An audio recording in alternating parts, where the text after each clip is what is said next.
Here at the Mass State Lottery, we're known for our monster wins. But there's no bigger win than the $1 billion we provide each year to support all 351 cities and towns in Massachusetts. In our game, we know that supporting local businesses and helping communities is how we all win. Because at the lottery, we're all playing for the home team.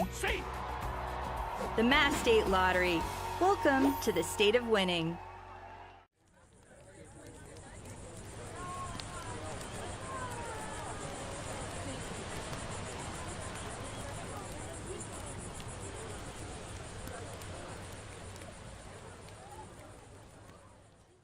When you need to be seen for a minor illness or injury, Cape Cod Healthcare Urgent Care is here for you with high-quality, full-service walk-in care. ER expertise meets urgent care convenience at our 6 urgent care centers, which are staffed by board-certified ER providers and located Cape-wide from Falmouth to Orleans. Cape Cod Healthcare Urgent Care is open daily and offers a cost-saving option for everything from sprains to stitches, with timely treatment in under an hour for most patients. View online wait times at capecodhealth.org/urgent care. Cape Cod Healthcare Urgent Care. Minor emergencies, major attention.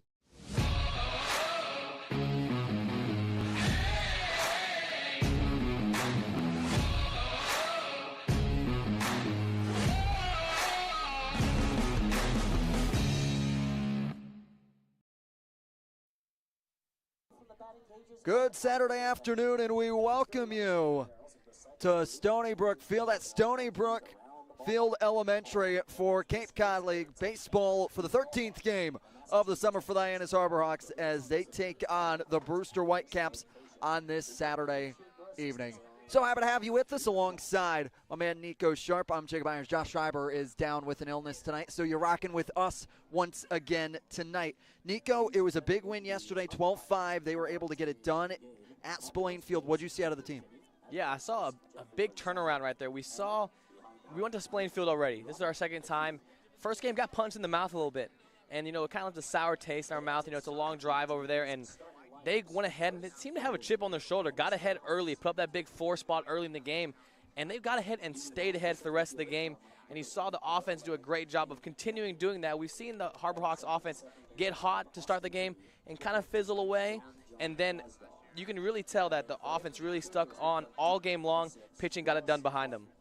Yeah, and this contest has a couple interesting storylines in it. Mason White, who's now on the Hyannis Harbor Hawks, played all of last summer here for Brewster, while a familiar face that was in the dugout for the Harbor Hawks last summer in Brody Donay now is in the other dugout. 2 familiar guys that square off against their respective teams from a year ago.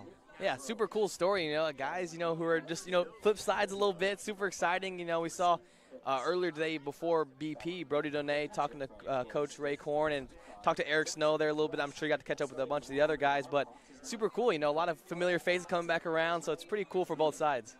Should be very cool for both these two teams. Find themselves in the 3rd position in their division. Right now, Hyannis on a 2-game winning streak, putting 2 together in big fashion.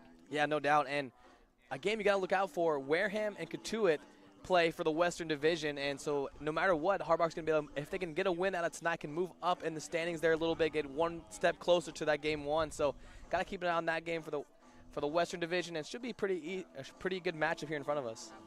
Hyannis goes with Trey Beard. What have you seen out of him so far, pitching specialist Nico Sharp? Yeah, he's done so well at working right at the hitters, and this is good little music up here, got a little club music. The club mix for Nico Sharp little today. Intro here, love to hear that.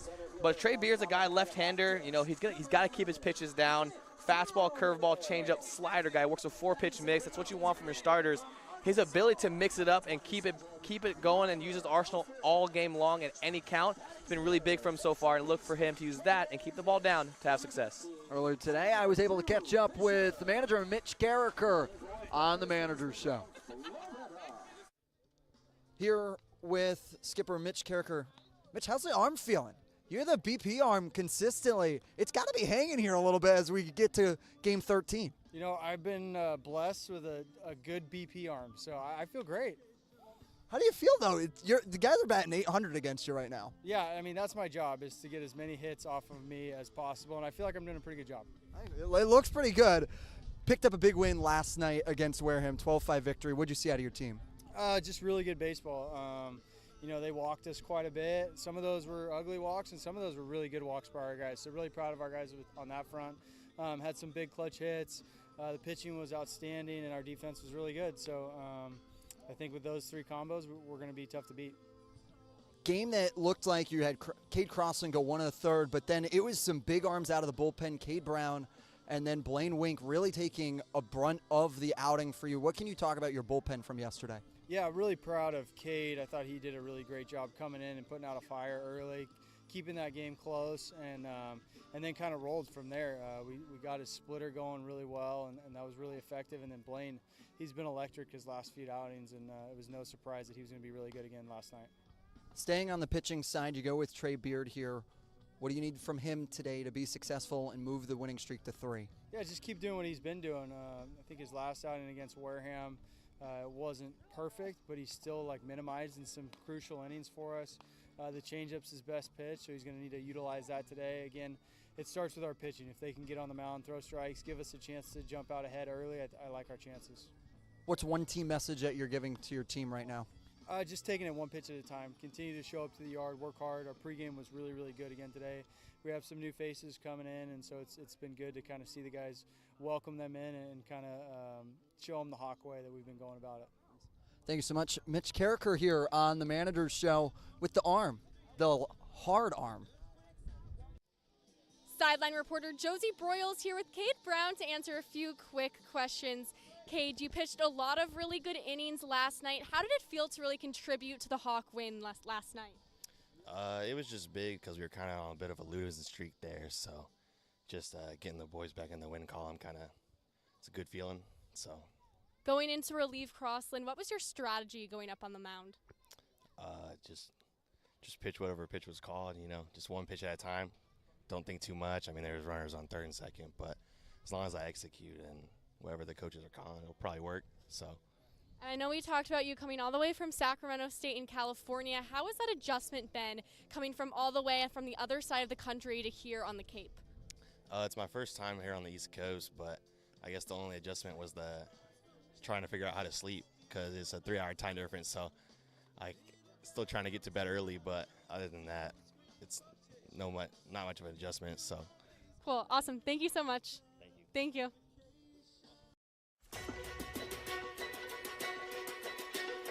I think, Dean, they're allowing you to find your own success and your own true independence.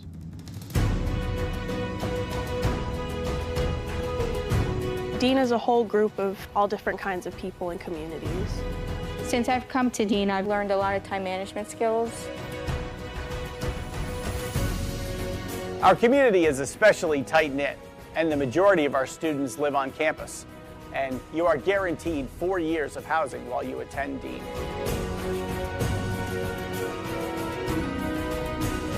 Dean is just full of opportunities for you to embrace, to welcome, so you can change yourself to who you want to be and form your career for the future. So go through that, all right? Think that way. Be a bulldog. Have a bulldog mentality in everything you do in life, whether you're playing sports or in the classroom or just socializing around campus.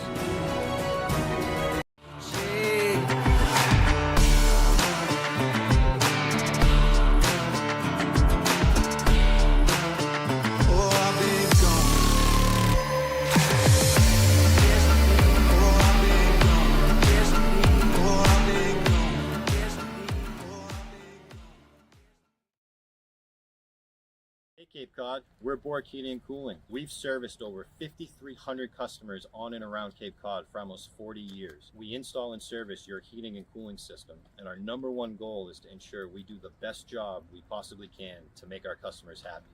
You have the triple cheerleading squad for Bork sitting here. They repaired our heating system, took care of our air conditioning system, and they set something up with the remote system that they installed for us as well. Yay, yay, yay for Bork. We love them. Give us a call when you're in need of HVAC services. Hope you enjoy the game.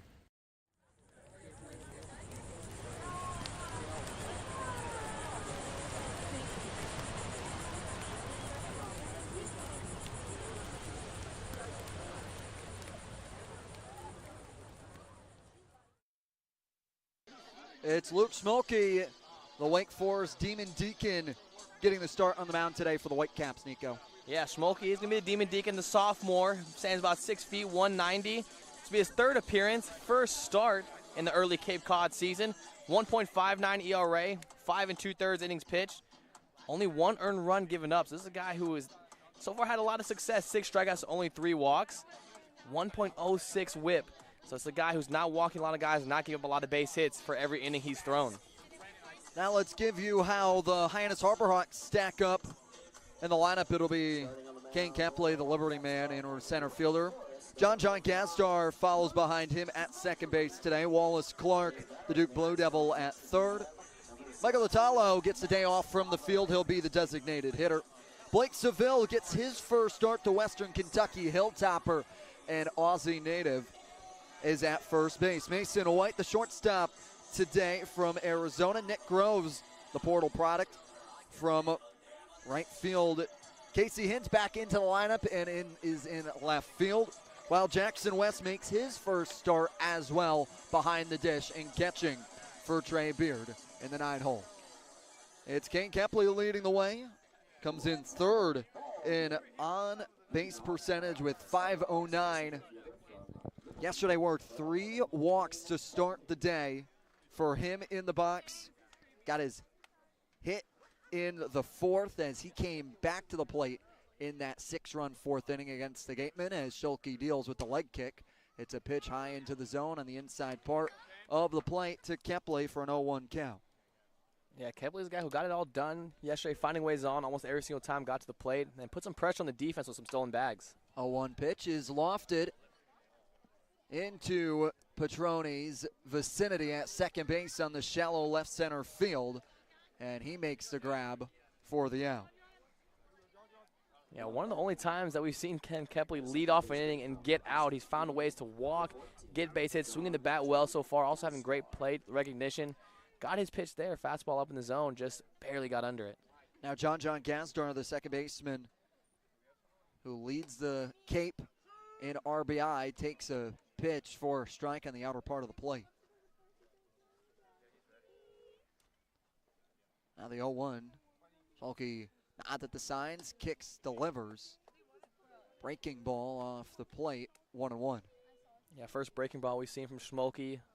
Slider, arm side, or missed glove side right there. Now the 1-1. 87-mile-an-hour pitch up by the eyes of Gazdar that he fouls back over the towering press box here at Stony Brook Field. 73 degrees here in Brewster, Massachusetts. 5 o'clock start time as well on this gorgeous Saturday. A little bit of a chill in the air.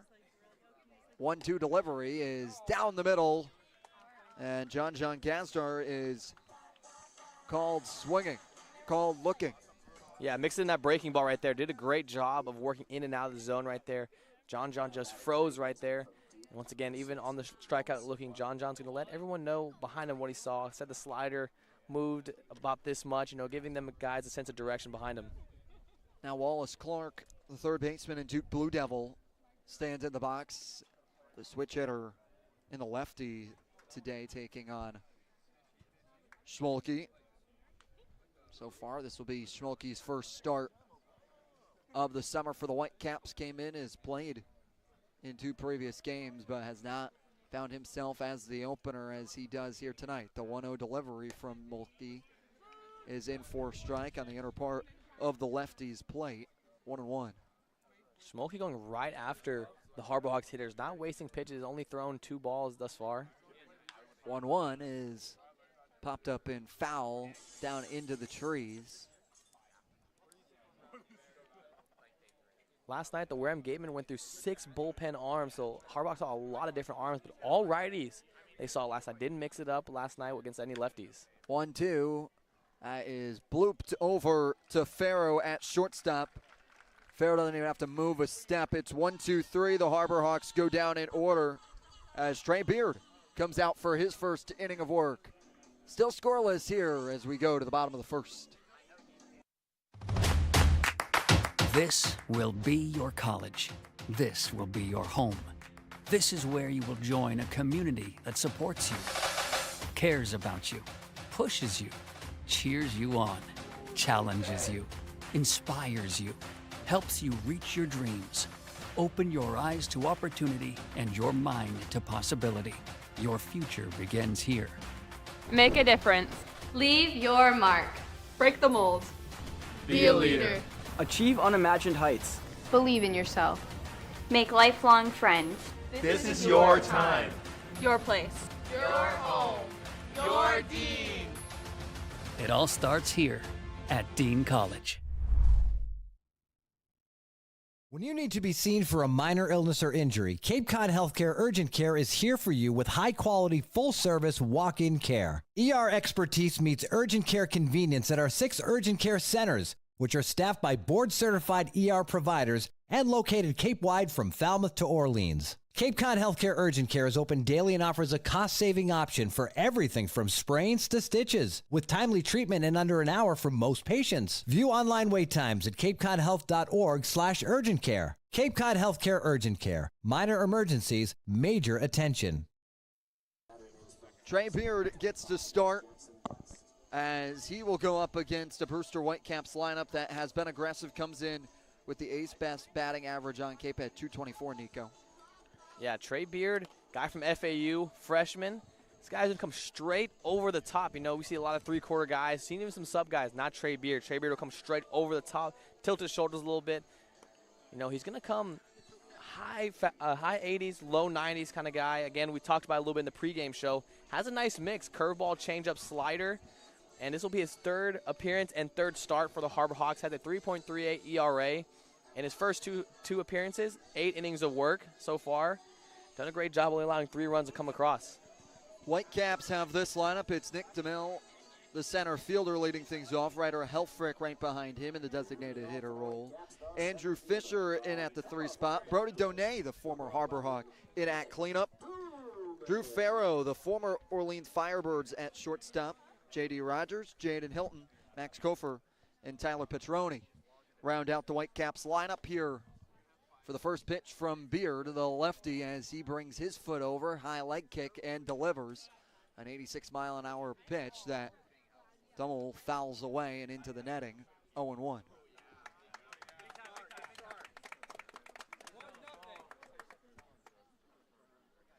Ball boy's already going to work back here.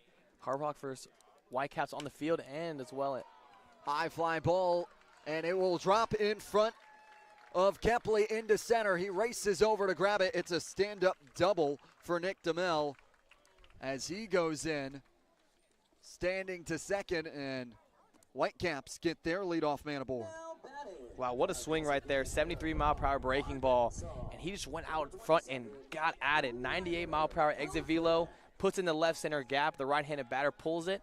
That's a beautiful swing and a great way to start for the Whitecaps. And now that brings up Ryder Helfrich. Third right now in the Cape Cod Baseball League with 11 RBIs. Designated hitter for today. As Beard looks back, the runner now comes set and delivers forward. Low, 1-0. Lefty-righty matchup here. Trey Beard, the southpaw arm. Try dropping a changeup first pitch. Whitecaps came out hot, try to slow down their bats a little bit, try to get them to get overexcited and swing over it. The 1-0, 71-mile-an-hour off-speed pitch that skips in front of West. About a foot in front of the plate, 2-0. It's Hintz, Kepley, and Groves left to right in the outfield.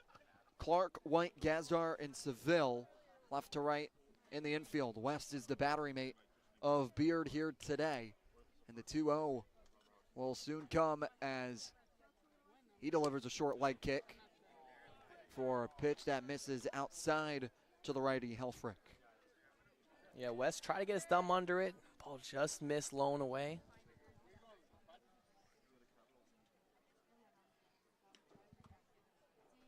Beard collects the glove, looks back, motions forward, short leg kick, and it's a 4-pitch walk to Ryder Helfrich, and first 2 batters Beard has faced have all gotten aboard. Yeah, 4-pitch walk there. Once again, didn't miss by much on all of his pitches, but everything had just missed low, pulling down just a little too hard on the baseball so far to start off. Now batting, the third baseman from Ole Miss, Andrew Fisher. Andrew Fisher. Third baseman from Ole Miss stands in.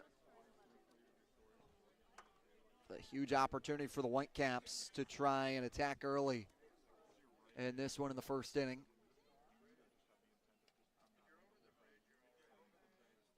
Beard looks back, comes forward, runner set in motion. West with the throw down to third is not in time. Dummel and Helflick put on the double steal, and both of them advance an extra 90 feet, something that the Brewster Whitecaps over the past 3 years have been known to do coming into this one, leading the league with 33 stolen bases. They grab one there, and now 2 in scoring position. Now the 1-0 was Beard comes set and delivers forward, a ball that spikes in front of the plate again, 2-0. And Doomsdale's got a great jump. Jackson West had an open look with the left-handed batter Fisher in the box. Got an open look, put the ball on the money. Glove side, I mean, you can't ask for much better throw, but Doomsdale just able to beat it.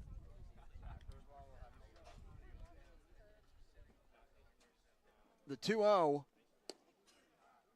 misses off the plate to the lefty Fisher, 3-0. Yeah, so far just missing down in the zone so far. Left that one middle start off against Doomsdale. Now the 3-0 to try and avoid another 4-pitch walk. Trey Beard delivers to get me over pitch at 86 miles an hour down the heart of the plate, 3-1. And not to mention the man on deck, Brody Donay. You know, we've seen what his power he can do, and we saw that last summer as well as in the College World Series this year, regionals, super regionals.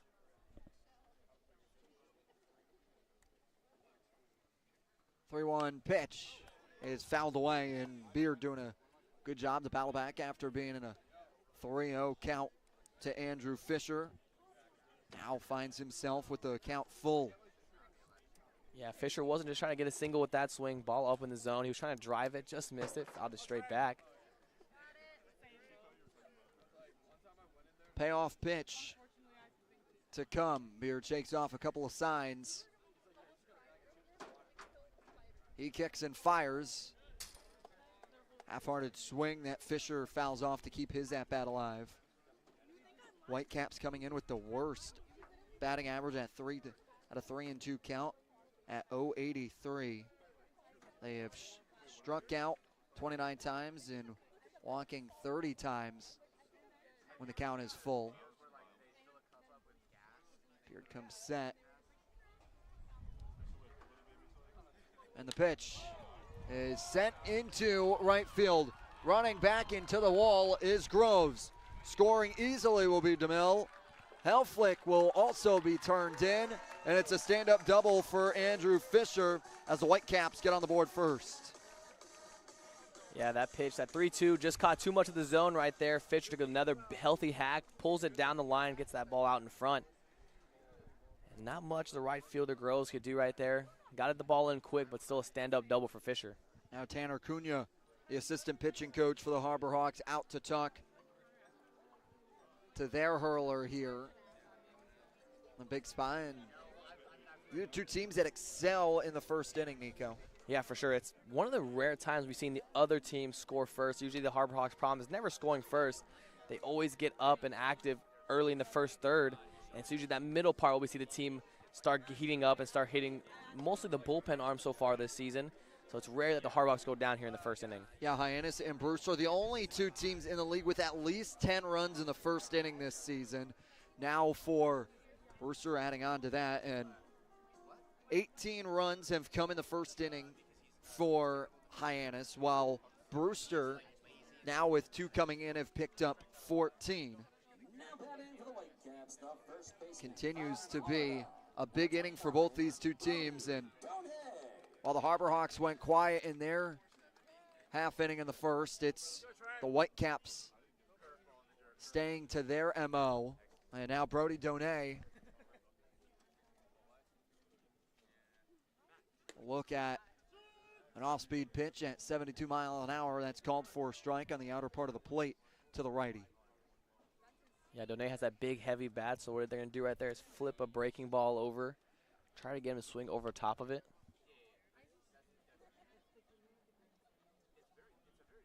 A 1 to Beard is another off-speed pitch high into the zone that Donay fouls back 0-2.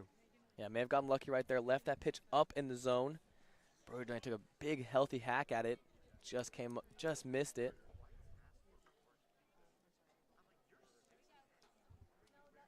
Beard comes set, looks back to Fisher at second. Now delivers home, and it's a fastball right down the heart of the plate that Brody Donay swings through for the Harbor Hawks to pick up their first out here in the bottom of the first. Trey Beard pitching backwards right there, throwing breaking balls early, then late in the count, throwing a fastball, try to climb the ladder there a little bit, gain Donay, come up empty. Now Drew Farrow, shortstop, was with the Orleans Firebirds a year ago. Now travels across the town lines and goes to Brewster as the first pitch from Beard to Farrow is fouled back, just getting the cap of the bat on it. 0-1. So the race between two bat kids goes in hard into the fence. Yeah, they both came in sliding, low the competitive edge by the youngins. Now the 0-1 from Beard as he delivers. Pitch that misses low at 87 miles an hour. And Trey Beard not missing by much once again. You can tell he's really working hard keeping the ball down because he knows that whenever you leave that ball elevated, that's when guys drive into gaps, and we saw that earlier this half inning, and he's doing a great job here working back down in the zone. 1-1 delivery as an off-speed pitch high in the zone, but Farrow can't make contact with it and swings through 1-2. Yeah, slider backed up on him right there, but sometimes it works. Sometimes when you throw a slider and it backs up on you a little bit, and the hitter sees slider spin expecting to have that normal downward movement to it, and it doesn't, sometimes it works out for you. 1-2 delivery is again 73 mile an hour off-speed pitch that's out in front. That Farrow's able to go out and foul.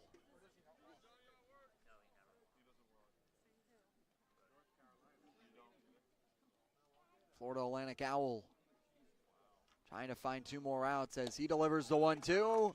It's an 88 mile an hour pitch that Farrow goes around swinging on. It's back-to-back strikeouts for Beard and back-to-back outs. Putting the Harbor Hawks one away from getting out of this bottom of the first. Beard doing such a good job working down in the zone right there, not allowing the hitters to elevate their eyes, and when the ball's up in the zone, the ball just looks like a balloon. So when you put the ball really low in the zone, missing a lot of barrels so far, it seems to work for him all season long. So if he keeps right there, may give the Whitecaps some issues. Now J.D. Rogers, as Beard looks back and delivers forward, and it's a strike in on the lefty. Rogers from Vanderbilt, met at .333 with them this past spring. Now the 0-1 from Beard. Fires in and is fouled away by Rogers. Love the way he's keeping these Whitecaps hitters unbalanced so far. He's pitched backwards to a couple guys, and then with a lefty-lefty matchup, and it's a normal time to pitch backwards, and you throw those sliders early. He's throwing those fastballs here early in the count. Now he really has the hitter thinking if he's going to go back to that slider, drop a changeup, or he could elevate a fastball as well. The 0-2 pitch to Rogers as Beard looks back and now delivers, and breaking ball got away 1-2. Love to see what Jackson West there put his glove up like he was calling for an elevated fastball. It's most of the times, a lot of times the dugout will key off a word, hey, the ball's coming high fastball, and Trey Beard drops in a slider in behind it. Now the 1-2 is an off-speed pitch at 72 miles an hour. It's 3 straight strikeouts for Trey Beard to respond, but it's the Whitecaps picking up 2 runs to lead off this first inning.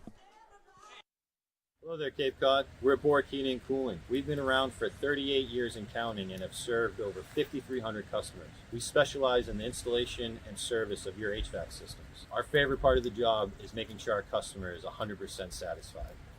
We've been using Bork Heating and Cooling for over 20 years now. They've installed our furnace, our central air conditioning, and our hot water heater. Their service department is great, and I'd highly recommend this company to anyone. We hope to hear from you. Give us a call anytime. Go Harbor Hawks! When you need to be seen for a minor illness or injury, Cape Cod Healthcare Urgent Care is here for you with high-quality, full-service walk-in care. ER expertise meets urgent care convenience at our 6 urgent care centers, which are staffed by board-certified ER providers and located Cape-wide from Falmouth to Orleans. Cape Cod Healthcare Urgent Care is open daily and offers a cost-saving option for everything from sprains to stitches, with timely treatment in under an hour for most patients. View online wait times at capecodhealth.org/urgent care. Cape Cod Healthcare Urgent Care. Minor emergencies, major attention.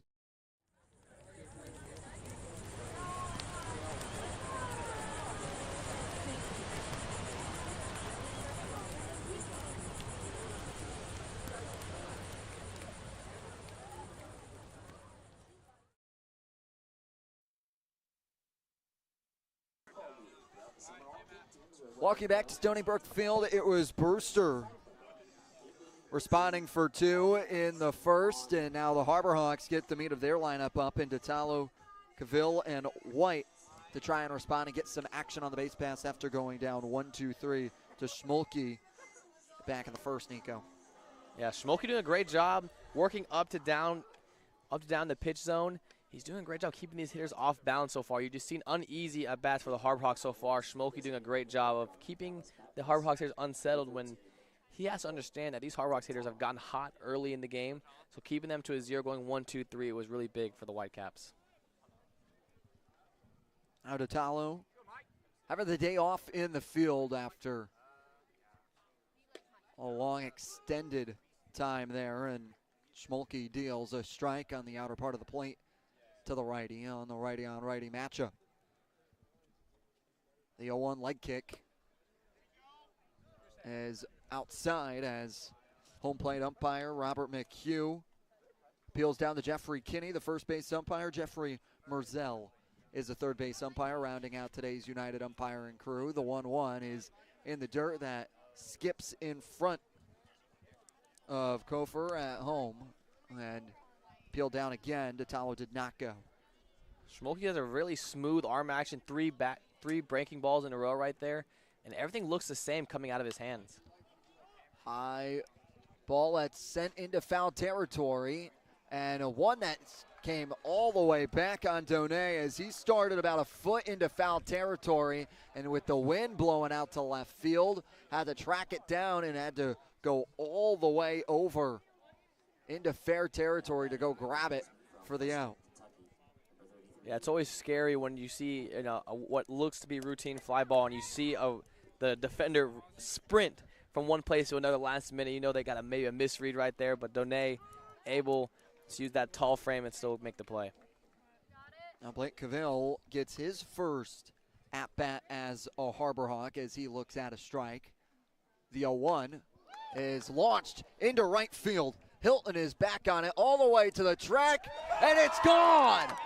A first AB homer in a Harbor Hawk uniform for Blake Seville.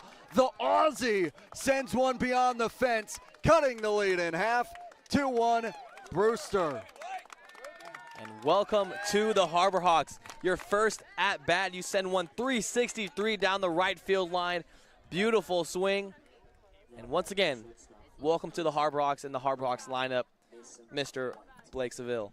Yeah, got released by Falmouth 2 days ago, got picked up yesterday by the Harbor Hawks after Zach York was released, and had his suitcase at the field yesterday, got in some BP work, and today gets his first at-bat, and it's a long ball. First pitch to White is outside, 1-0, and now the pitch to White again is in for a strike, and on the left, a 1-1.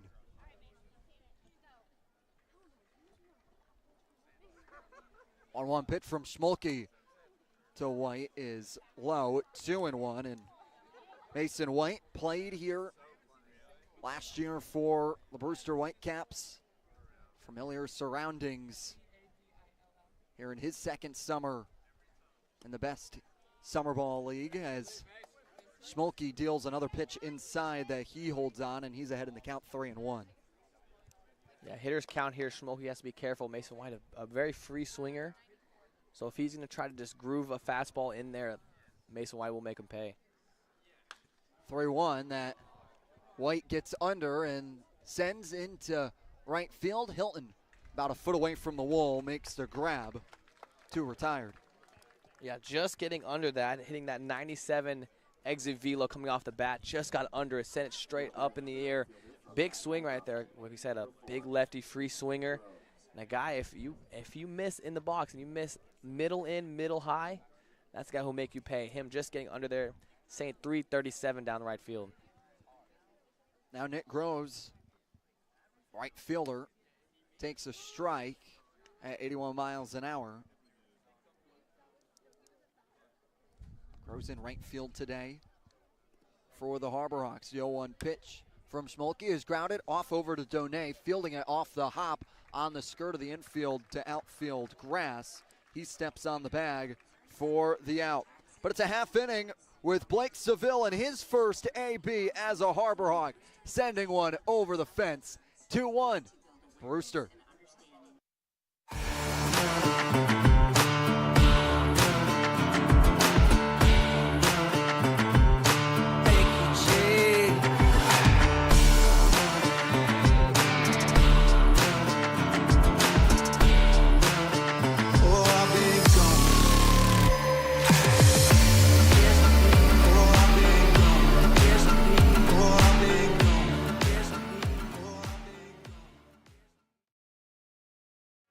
Here at the Mass State Lottery, we're known for our monster wins.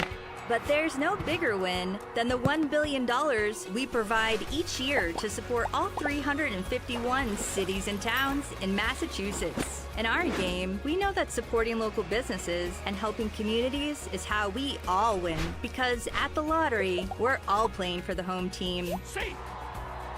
The Mass State Lottery. Welcome to the state of winning.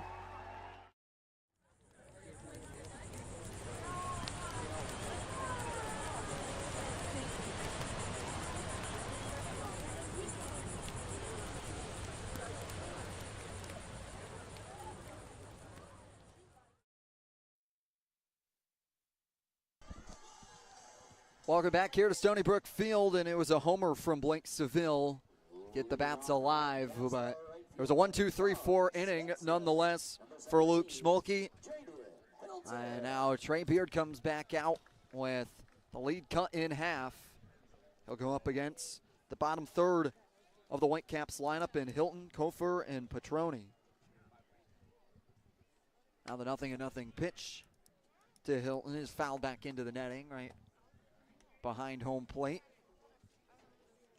Not going to want to miss up in the zone too much to Hilton. You know, he's a guy who's, you know, still looking to get the batting average up. He's gotten a lot of good swings off, but if you watch this guy during BP, that ball just flies off his barrel.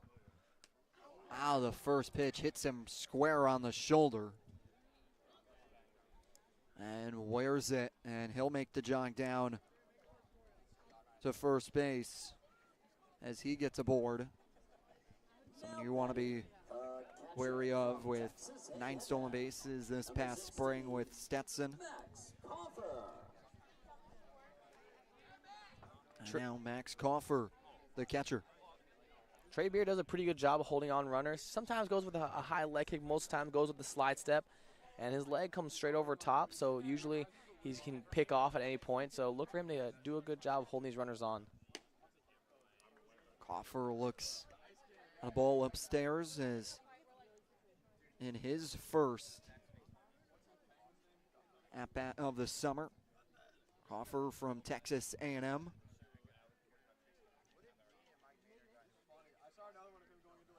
The 1-0 is in for strike at the letters.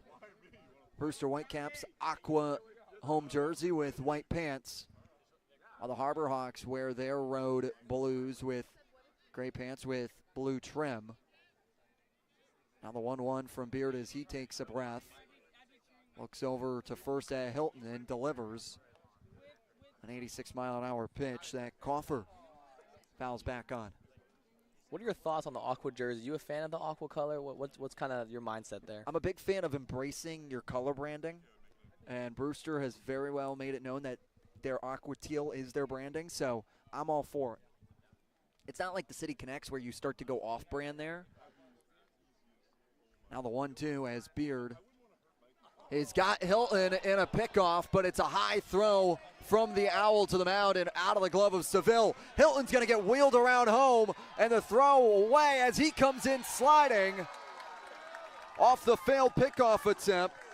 It was Jaden Hilton off on a race to home, and he's able to come in scoring, sliding as the throw from Beard was high and got away from Seville quickly. And with a lengthy foul territory down all the way to the wall, no one could get to it quick enough, especially with his speed. Now 3-1 Brewster. And that's just a rush of emotions for both teams. First you think Trey Beard hasn't picked off, then lets that ball sail on him just a little bit too much, and that ball continuing to roll all the way down the line in right field. And the speed of Hilton never stopped. Shortstop Mason White tried to fake him out and let him think that the ball was coming to second base, but Hilton, understanding what just happened, rounded second with ease, rounded third with ease, and there was never a doubt in his mind that he was scoring. Now the 2-2 to come home is sent into the air.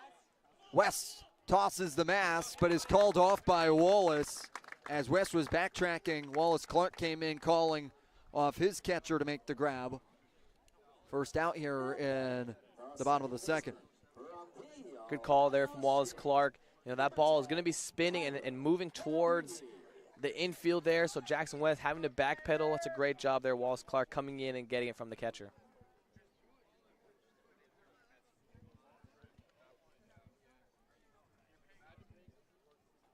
Nothing pitch to Petteroni is fouled back as Beard's able to be ahead 0-1. Lefty-lefty matchup here. Seen Trey Beard attack fastballs so far here early in this matchup against lefties. Start the count. 0-1, grounder deep into the hole. Gazdar's able to field it off his knees. Makes the throw from the squat. What a great play from the Austin P. Governor. John Gazdar deep into the hole, ranging to his glove side, and on the outfield grass makes the throw over to Cavill for the second out. Yeah, what a play. Working deep into his glove side, ranging off towards right field, able to make the play around the skirt of the infield. Again, making it look too easy out there in the infield. Oh, that again, Nico Sharp. And now Nick DeMel steps in for his second AB of the night. He was able to double off Beard back in the first and came around to score. Be one of the 3 runs so far the Whitecaps have picked up as they lead 3-1 here in the bottom of the second. Now the 0-1 from Beard is a breaking ball. That's left middle, ranging out for into the right center field gap is Groves. It drops in front of him, and DeMel gets aboard with a single. Now a 2 day for the center fielder. Beautiful swing right there. Trey Beard going with a 12-6 curveball. Trey Beard, a guy with a true 12-6er, comes straight over the top. Ball moving from 12 to 6 on the clock. And Doomsnell able to stay back and use his hands and drive down the right center field gap. That's 2 great swings we've seen from him so far. Now Ryder Helfrich stands in to go up against Beard once more. 0-0 pitch. Misses outside on the righty. 1-0, and Helfrich was able to work a 4-pitch walk against Beard in his last plate appearance. When moving from right field over to left field, the 1-0 is fouled back behind home plate, 1-1.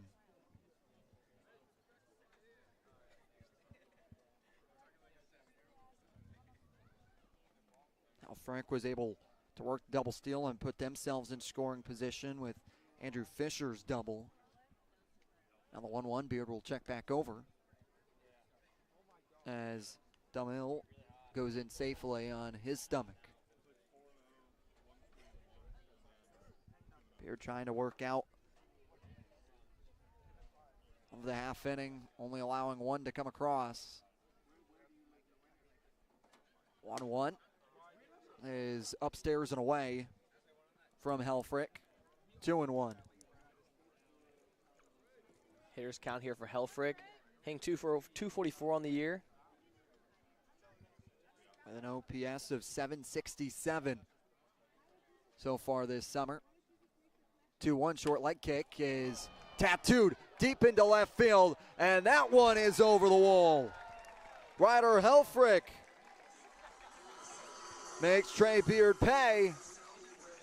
It's a 2-run shot, and the Brewster Whitecaps open this one wide open as they lead 5-1.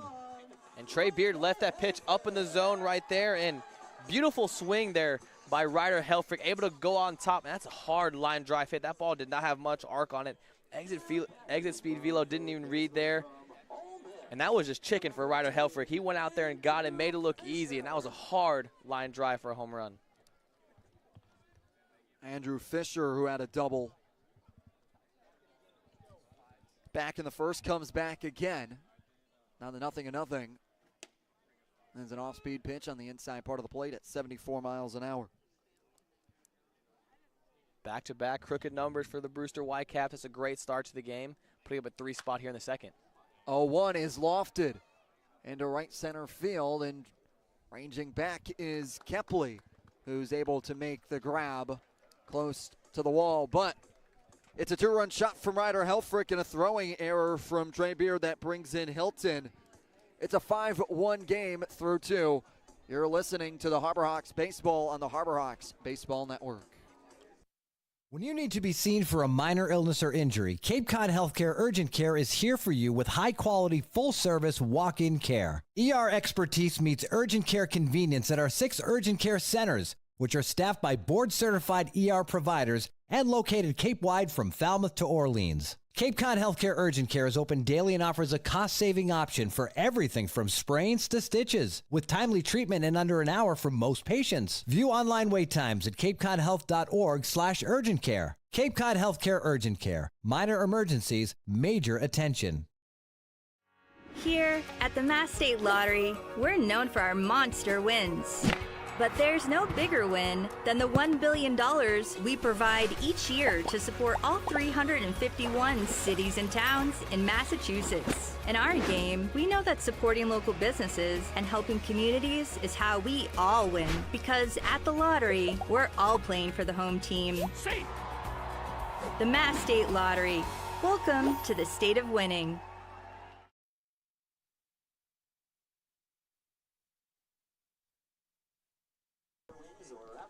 Welcome you back. It was a big half inning for the Brewster Whitecaps, getting 3, extending their lead to 4 as Nico Sharp joins me here at Stony Brook Field. And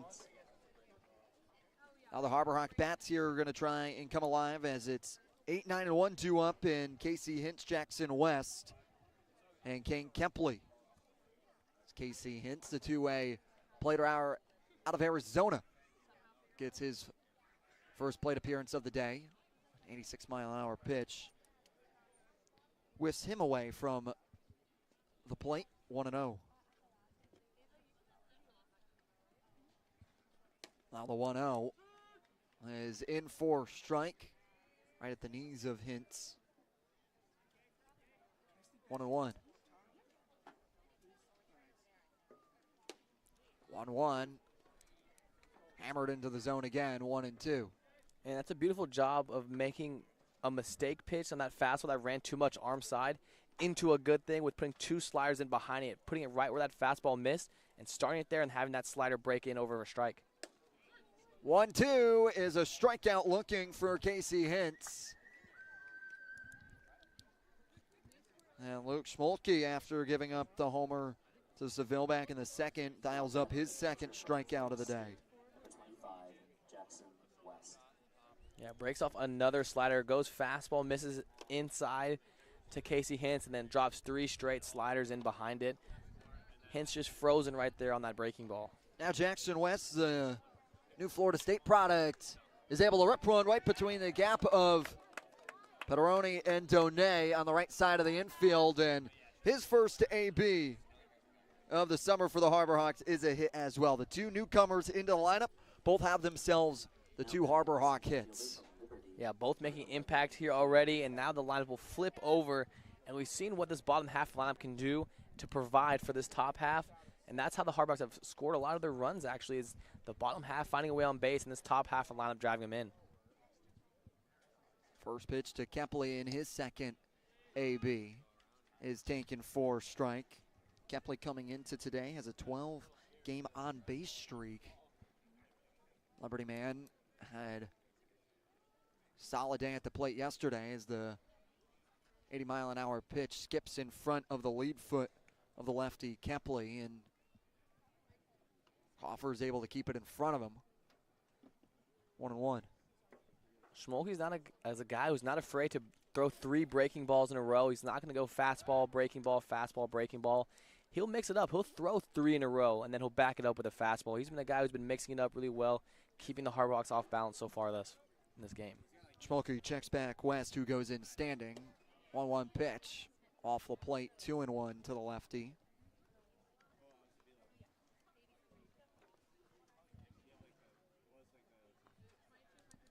On the 2-1, Schmolke kicks and fires a pitch that is low. 3-1. Yeah, 3-1 here, and still haven't seen a fastball.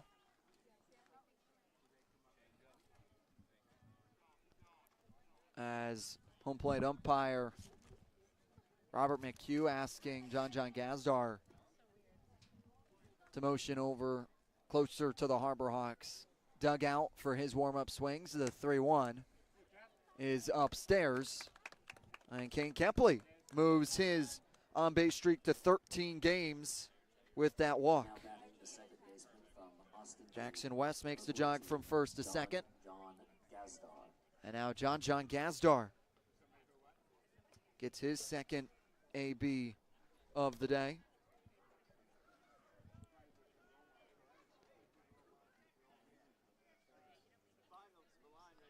And so Wallace Clark now will get moved over for his warm-up designation, as Jeffrey Mazzell asking the third base umpire to have him move. And now the first pitch now to come to John Gazdar, with Schmolke kicking and firing. It's a slow grounder up over to Farrow. Bobbles it for a quick second. Shortstop can't really converge back into the glove with it. And Gazdar able to beat it out down the line, and running all the way over to third is West, and now Kepley to second. Bases loaded here for Wallace Clark, the Duke Blue Devil and lefty hitter. First pitch to Clark, skips in front of Kofer. Keeps it in front of him. 1-0. Yeah, it's a great block right there. He spikes the breaking ball right there. Able to had to stand up and chest up. Keeps the ball right at his feet. Holds Jackson West over there at third base. Wallace Clark popped out. Farrow back in the first. It's a big spot here to try and have the Harbor Hawks respond. 1-0 is taken for strike at 87 miles an hour. Yeah, fastball around the hands. Wallace Clark not able to pull the trigger there. 1-1 as Schmolke nods at the sign, steps back to the rubber, and kicks and fires. It's a pitch that skips in front. Again of Kofer using his chest protector to his advantage. 2-1. Another hitter's count for Wallace Clark, who flew out to the shortstop in his last AB. Now the 2-1 is low. Kofer tried to bring it back up with the frame job. Can't get the call. Now 3-1. No place to put Clark here. And now Kofer's out to have a conversation with him. Kofer doing a lot of the talking in that conference. Yeah, just, trying to get his pitcher going there a little bit. We've seen catchers have different mentalities. Some catchers are very soft-spoken, but some guys are like, hey, let's go. Let's get it done right now, right at this guy, and kind of like an in-your-face mentality. Now the 3-1 delivery is lined into left field, dropping in front of Rogers, who misplayed it for a hot sec. Recomposes. Coming in to score is Jackson West. It's now 5-2 Brewster, and it's a big single for Wallace Clark, who continues to have a hot summer with the Hawks. Yeah, great swing right there, using his hands, setting it to the opposite field into the 6-hole. Yeah, J.D. Rogers coming up just too quickly there. Ball snipped his glove there a little bit. Kane Kepley staying at third base, though, with a great speed. Now Michael Tatalo takes a look at a strike down the heart of the plate. Tatalo yesterday, 2 for 3 with 2 RBIs and 3 runs himself. He's been on a heater over the last 5. The 0-1 is in the dirt that Tatalo spits on. First time Schmolke's had some traffic on the base path so far this game, only allowing that home run, otherwise setting the Harbor Hawks down in order. Working out of the windup now that the bases are loaded. 1-1. Pitch is outside for a ball. It was a breaking ball at 81 that just broke too much into the lefty's batter's box. Schmolke shakes off a couple. Finally settles on a pitch with his catcher Gopher. The 2-1 delivery is launched into right field. Hilton back into right field. Making the tag is Kepley on the speed. Gazdar also tagging. It's now a 5-3 lead for Brewster after Kepley comes in on the sacrifice fly. Yeah, great swing right there. Just got under it over there to Hilton. Great base running from John Gazdar, heads up, advancing from second to third. Even Wallace Clark trying to advance on the throw from first base. Couldn't make a read those, decided to play it safe and stay at first base. Now Blake Cavill, the home run hitting lefty from Australia. Now has 2 on for him in this at-bat as the pitch is low. 1-0. Played 2 years in the Australian Baseball League. It's professional. Had Manny Ramirez as one of his teammates. Runner goes in. Clark, throw down from Kofer. Clark's able to grab the bag with the attempted throw. Gazdar stays firm at third. It's the pitch that was called for a strike on the Hilltopper. 1-1. High grounder over to Donay, who underhands it to Schmolke, who steps onto the bag for the out. But it's 2 runs for the Harbor Hawks as they are able to close the lead to 2. It's Brewster leading 5-3, and we welcome in our own Josie Broyles. Thanks, guys. Yeah, the team has made major improvements in the last few games, including newcomer Blake Cavill hitting his first homer of the season at his first time at the plate. But I was able to talk to Nick Groves about his strategy going into yesterday's game against Wareham. Nick had 3 RBIs yesterday and says that the team really tries to stay in the present and not dwell on the fact that the last time they faced Wareham, or any team for that matter, they fell short. For Nick personally, he says that his improvements as a hitter really show through during BP. He likes to take advantage of being able to come to a field every day to work with Coach Carricker and Riley, and that he feels lucky every day that he gets to do so. Nick also commented on how amazing the Harbor Hawk community is supporting the team, from the host families to the fans. Back to you guys.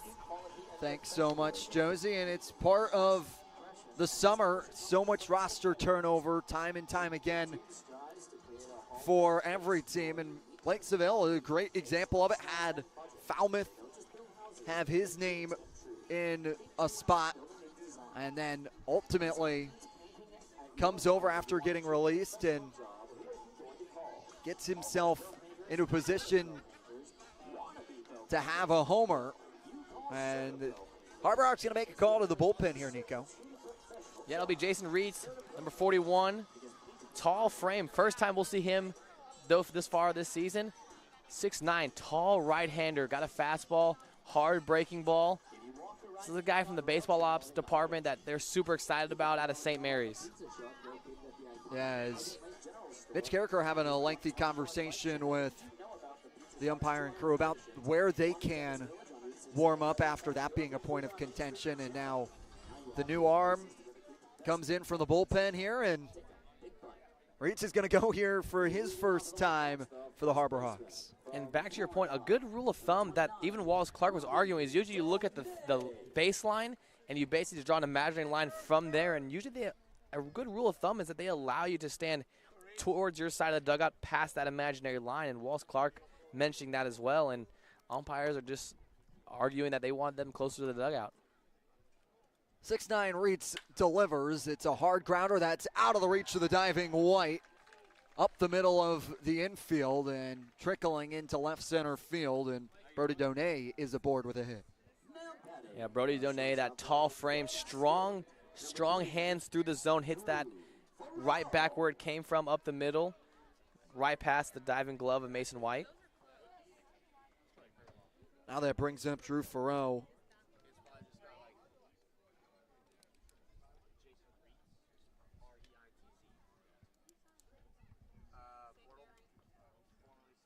Now pitches down into the dirt at 92 miles an hour, and a little bit of a change here for Reitz as Beard sitting around the low 80s now. Reitz touching the low 90s. Yeah, and you have Trey Beard, a southpaw coming straight over the top. You know, mid to high 80s, touches some 9s, and then you have a guy, 6'9", right-hander coming low to mid 90s to come off. So they're two completely different looks for the Harbor Hawks. Jason Reitz, they will have Farreau swing through on 1-1.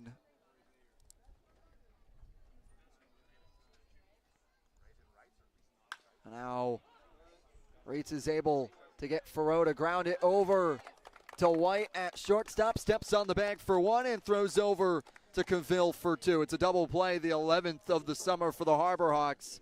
It's 6-3, and just like that, Reitz is able to get the ground ball and get the pitcher's best friend, Nico. Yeah, pitcher's best friend, saves your pitch count, saves everything, makes you feel better. Now you get to work out of the windup where you're most comfortable most of the time.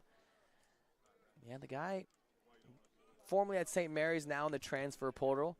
Going to have a lot of eyes on him for these next coming years. 93-mile-an-hour pitch is off the plate for a ball.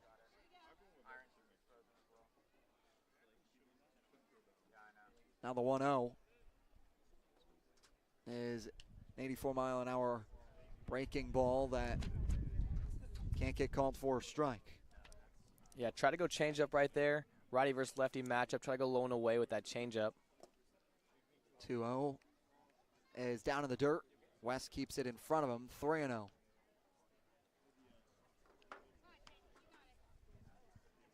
J.D. Rogers struck out swinging back to Trey Beard in the first to end that half inning for the Whitecaps. 3-0 pitch to get me over. Fastball at 92 for a strike. Yeah, 92 right on the hands. You know, not just placing it middle, understand that these are some of the best hitters in the country, and they may have a green light right there, putting it right on the hands. 3-1. Another fastball that's low. Close into the zone, but can't get the call. And there's been a lot of pitches that have caught that lower part of the zone that Robert Mayhew hasn't called. It stayed consistent all game long, but there's been a lot of pitches that have caught that lower third, that lower quadrant of the zone. And Robert Mayhew not calling it, staying consistent though, once again, but not going to give him that bottom half of the zone. And now Hilton sends one into foul territory. Groves, Cavill, and Gazdar all converging on it. No one could get there. It was just deep enough for all three of them into the Bermuda Triangle for no one to be able to grab it. Yeah, a lot of foul territory over there. A lot of ground to work with. Got the speedy Groves and Gazdar trying to meet in the middle. But again, a lot of foul ground over there, not able to get to it. Not as much foul ground as there is at McKeon Park, but still some lengthy one, especially for the right fielder Groves, who's playing good couple of yards away from the foul line as the 0-1 checks back. Going and sliding is Rogers. A quick snap tag from Cavill.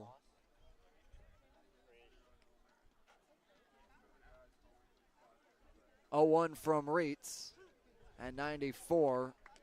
Hammers the zone. Move the count to 0-2. And when you have a guy that tall, standing at 6'9", 6'10", and he's got those long legs and reach across, and then you have his extension, that ball is already halfway across the mound. 0-2, 94-mile-an-hour fastball sneaks it by Hilton, who swings through it.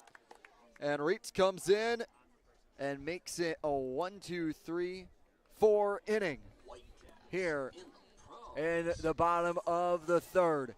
It's 5-3, Brewster leading here on the Harbor Hawks Baseball Network.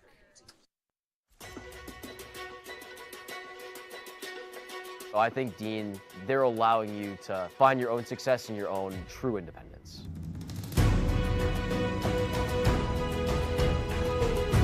Dean is a whole group of all different kinds of people and communities. Since I've come to Dean, I've learned a lot of time management skills. Our community is especially tight-knit, and the majority of our students live on campus. And you are guaranteed 4 years of housing while you attend Dean.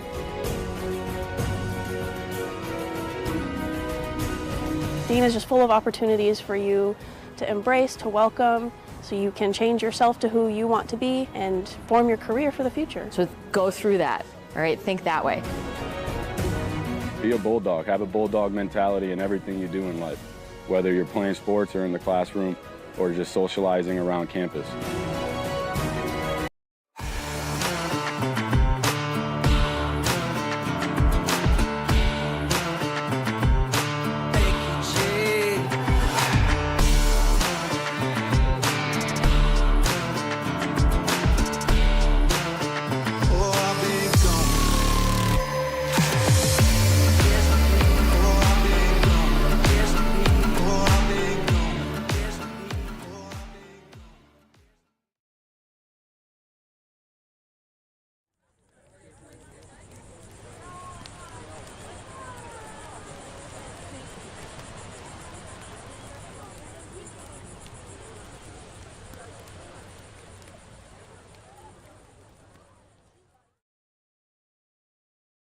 Hello there, Cape Cod. We're Bork Heating and Cooling. We've been around for 38 years and counting and have served over 5,300 customers. We specialize in the installation and service of your HVAC.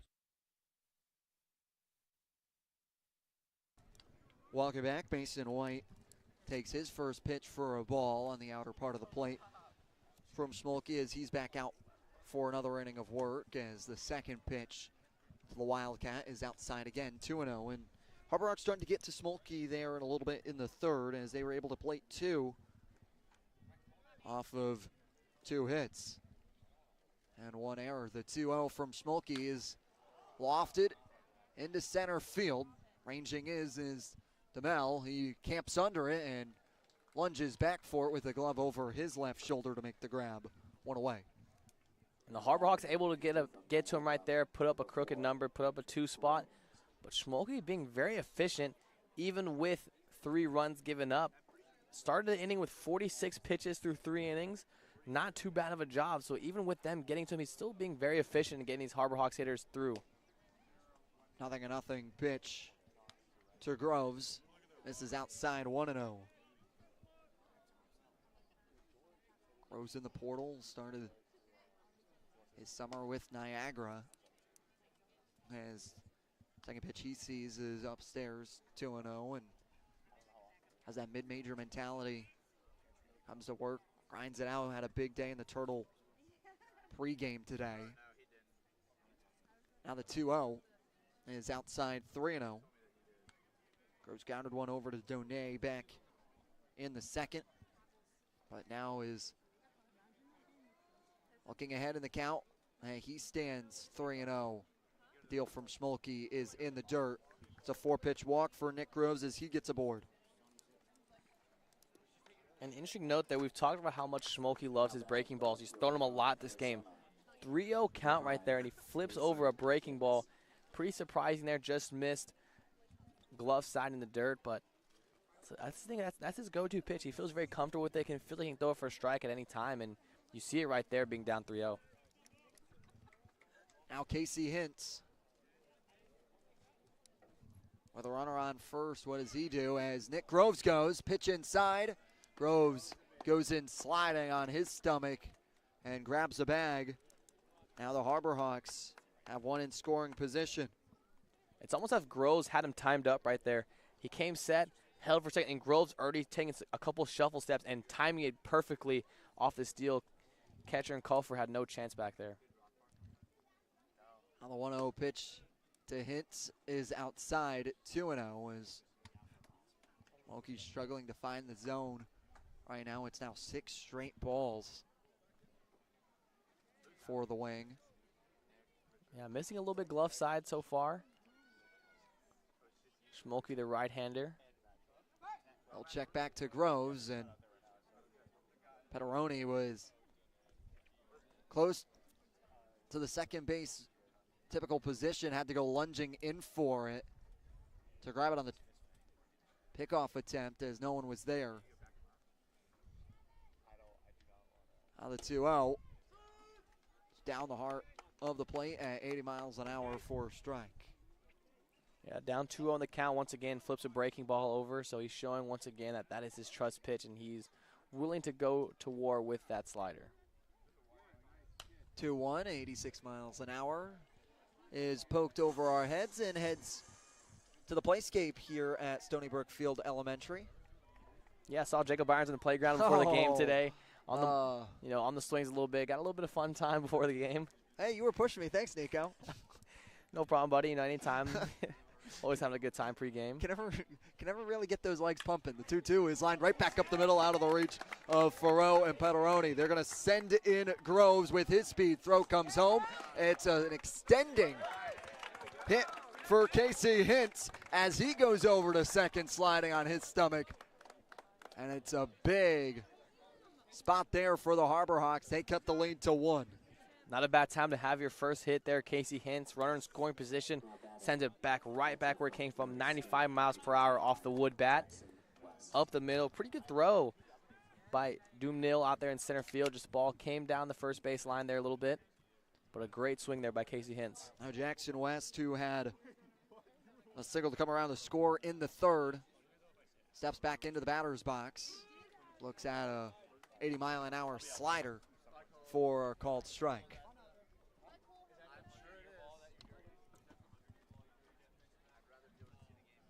Hintz leads off second.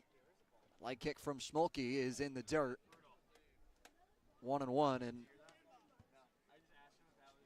for Brewster right now, it's a little bit of trying to get out of this half inning with the Harbor Hawks have pieced it together over the past 4 innings. The 1-1 is a looping fly ball into left field, sending Rogers reaching out for it. It's out of his reach, and it bounced over the wall, and it's a ground rule double. Coming in to score will be Hintz. It's a tie ball game, and have yourself a day so far for Jackson West. His first game in the Harbor Hawk blue and orange has himself a 2-for-2 day. Yeah, another beautiful swing, working hands right there. The left-hander pitch was low and away. Hit it where it came from, hit it back down the left field line. The ball having some fade to it. Rogers having some issues with that hard fade. Great swing there by Jackson West to send it down the left field line. Now, Brewster Whitecaps pitching coach will step out to have a convo on the mound.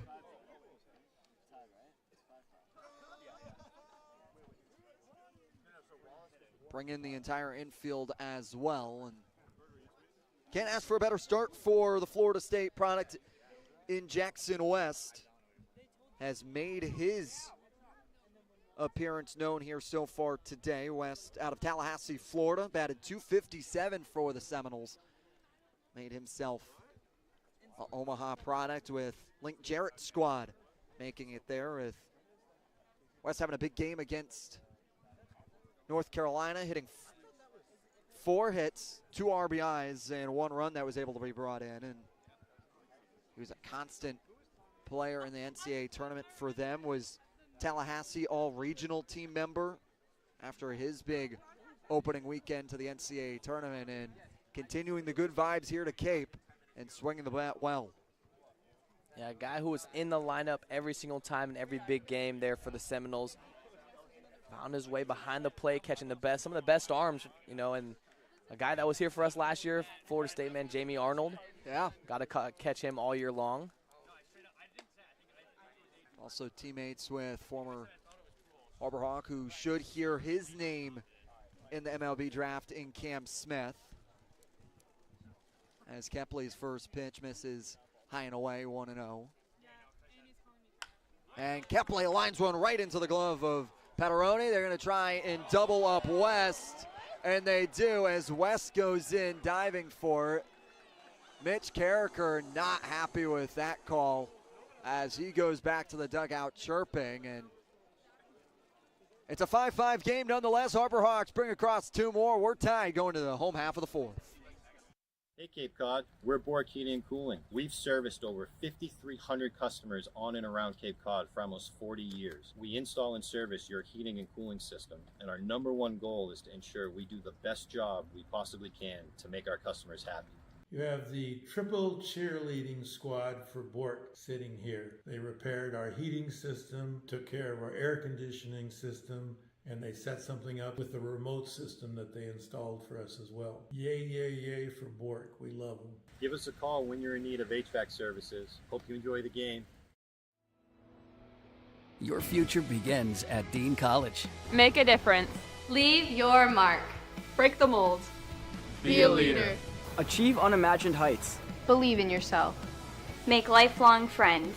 This is your time. Your place. Your home. Your Dean.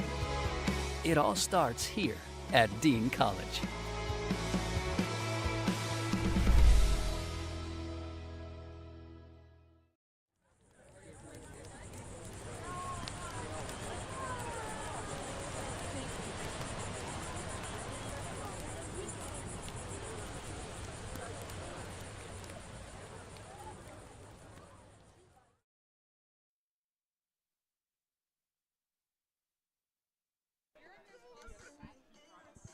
Welcome you back here to Stony Brook Field. It's a 2-run 4th inning that has the Harbor Hawks tying it back up and being held scoreless in the 1st inning. Something they haven't done all that much, but then it's been a response. 1 in the 2nd, 2 in the 3rd, and now 2 just in the 4th. Taking the whole mentality and flipping it on its head, Nico Sharp. Yeah, they really are. You know, we talked about it. First inning, Harbor Hawks score, and they love to score. And we talked, and you read those stats of what the Harbor Hawks do in that 1st inning, but putting up a 0 in that 1st spot. But then, yeah, coming back. But Brewster Whitecaps also having a great offensive day, putting a 2 up in the 1st and 3 back in the 2nd. So the Brewster Whitecaps, a lot of back and forth action offensively here so far in this early stage of the game. Now the first pitch here on this Saturday evening from Reitz to Kofer is a ball low at 79 miles an hour.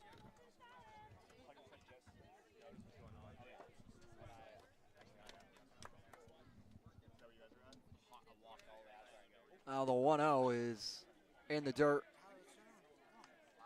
2-0 at 91 miles an hour. Yeah, Jason Reed's the guy. You know, we see a lot of pitchers do this nowadays. They're going to hold change-up grip and then switch it in the glove. Jason Reed's a guy who apparently throws a circle change. 2-2. Hard grounder over to White that fields it off the low liner. Just cutting the grass as it goes and throws over to Cavill in time. 1 away. Reed's being incredibly efficient so far. Going right after these Whitecaps hitters and missing barrel so far. Had that 1 strikeout to end the inning, but doing a great job so far in his Harbor Hawk debut. Now Tyler Paterini, the Ohio State product, looks at a ball upstairs. 1-0. Paterini batted .307 for the Buckeyes. Now the 1-0 is lofted into shallow left field. Coming in running is Hintz, ranging off to his glove side, closing in on the gap to left center. He makes the grab, 2 away. Yeah, just getting under it was Pederini. Great pitch again from Reed, keeping the ball down the zone. The Brewster Whitecaps having to try to get their barrel under it just so far, just missing the barrel.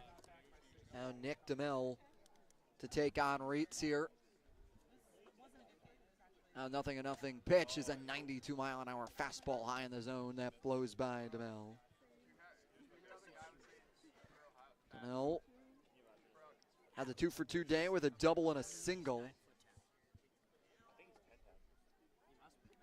Now the 0-1. 93-mile-an-hour fastball that drops in front of Groves, and stay hot. DeMille now reaches base for the 3rd time, all consecutive, all being hits. Yeah, he's making it look easy so far. 3 base, got that double in the first inning, then back-to-back base hits, and he's just taking it where the ball is pitched, not overcomplicating it, and he's finding barrel. These aren't blooper hits. He's finding barrel, worked hard twice towards the right center gap, and that one down the left center gap. Working gaps here so far, off to a great start. Jason Reitz deals an 86-mile-an-hour off-speed pitch to Ryder Helfrich for strike, and it's this top 2 in the Whitecaps lineup that have really done a lot of damage to the Harbor Hawks so far. The 0-1 runner goes, foul back into West's mask. He's good, just a little gingerly getting up. And for Helfrich, he has a walk, came around to score in the first, and then in the second hit the 2-run jack over the left field fence. And now Helfrich behind 0-2 to Jason Reitz. Portalman's from St. Mary's. They'll check back.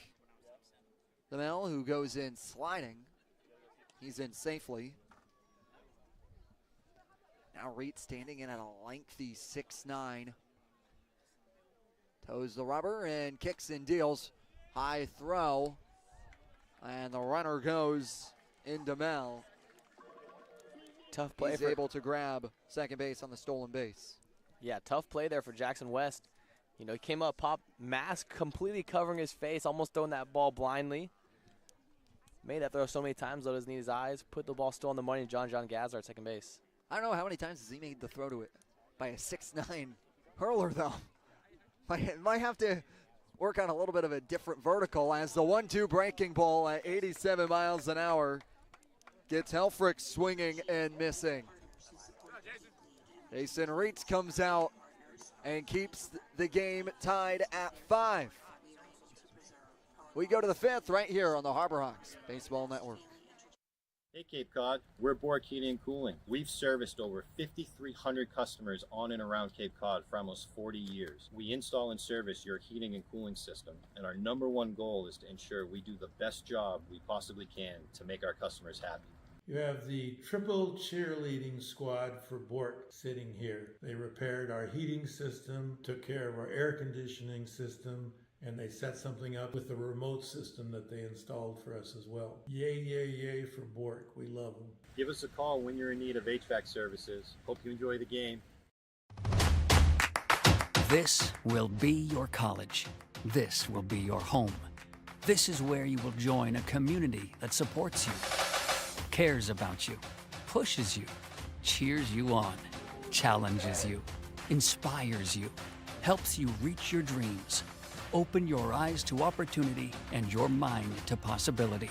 Your future begins here. Make a difference. Leave your mark. Break the mold. Be a leader. Achieve unimagined heights. Believe in yourself. Make lifelong friends.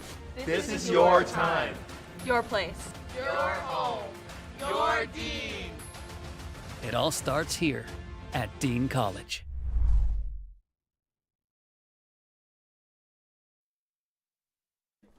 Welcome back to Stony Brook Field. It's a 5-5 ball game alongside Nico Sharp. I'm Jacob Irons, Joyce Broyles, and Matt Coates join us throughout the entire broadcast. Our producer this evening is Chase Avery. John Gazdor stands in here in the fifth as he looks at an 85-mile-an-hour pitch that is away from Luke Schmolke, who's out for another inning of work. The newly 21-year-old Chase Avery over there in production. Newly 21, his birthday yesterday. The 1-0 is low at 79 miles an hour. 2-0. And here on a beautiful night in Brewster with the wind pushing out to left field. Now the 2-0 to Gazdar, turning on one, sending it into the left field corner. It'll go foul into the turtle and by the Gator. There's a quartet of kids down by the turtle that all went converging on it.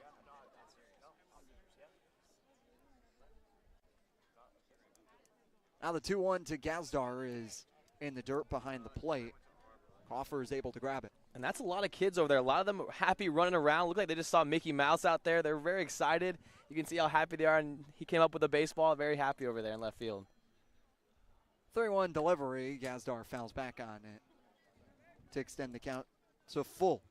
Harbor Hawks this season went in a full count, batting 167, second best on the Cape. Walking 34 times in comparison to striking out 26 times. The payoff pitch from Schmolke is an off-speed pitch at 81 miles an hour away that Gazdar holds on, and he's aboard with the walk. Yeah, breaking ball just missed glove side from Schmolke. That's the guy who's been flipping them all game. Just misses outside there. John Gazdar able to not chase and hold the trigger. And now Brewster, manager Jamie Studlick, out, and they'll make a call to the bullpen. It'll be a new hurler for the Whitecaps. When we come back, we'll take a quick break here on the Harbor Hawks Baseball Network. Hello there, Cape Cod. We're Bork Heating and Cooling. We've been around for 38 years and counting and have served over 5,300 customers. We specialize in the installation and service of your HVAC systems. Our favorite part of the job is making sure our customer is 100% satisfied. We've been using Bork Heating and Cooling for over 20 years now. They've installed our furnace, our central air conditioning, and our hot water heater. Their service department is great, and I'd highly recommend this company to anyone. We hope to hear from you. Give us a call anytime. Go Harbor Hawks! Your future begins at Dean College. Make a difference. Leave your mark. Break the mold. Be a leader. Achieve unimagined heights. Believe in yourself. Make lifelong friends. This is your time. Your place. Your home. Your Dean. It all starts here at Dean College.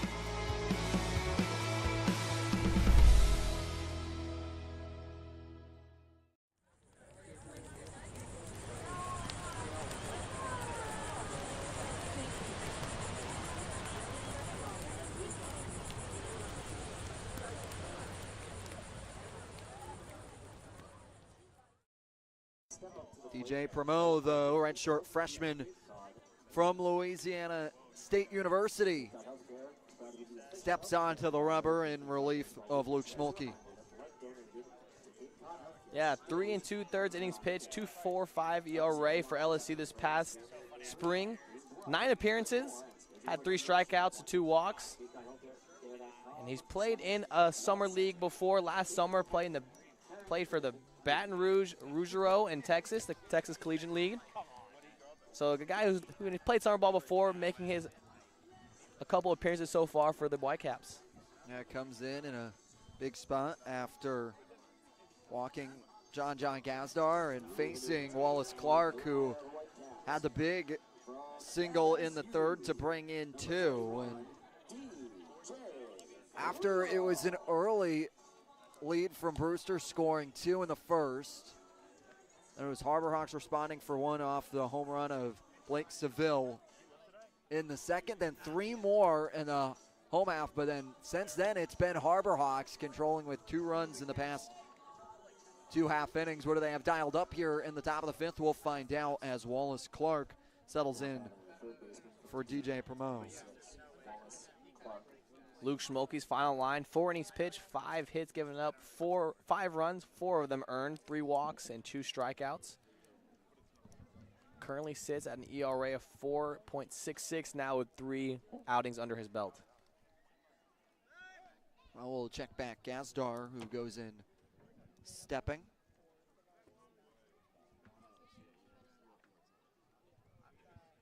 Wallace Clark, Duke Blue Devil, switch hitter. Now with the lefty, moves over to the righty's batter's box. 0-0 pitch. It's down the heart of the plate at 88 for a strike.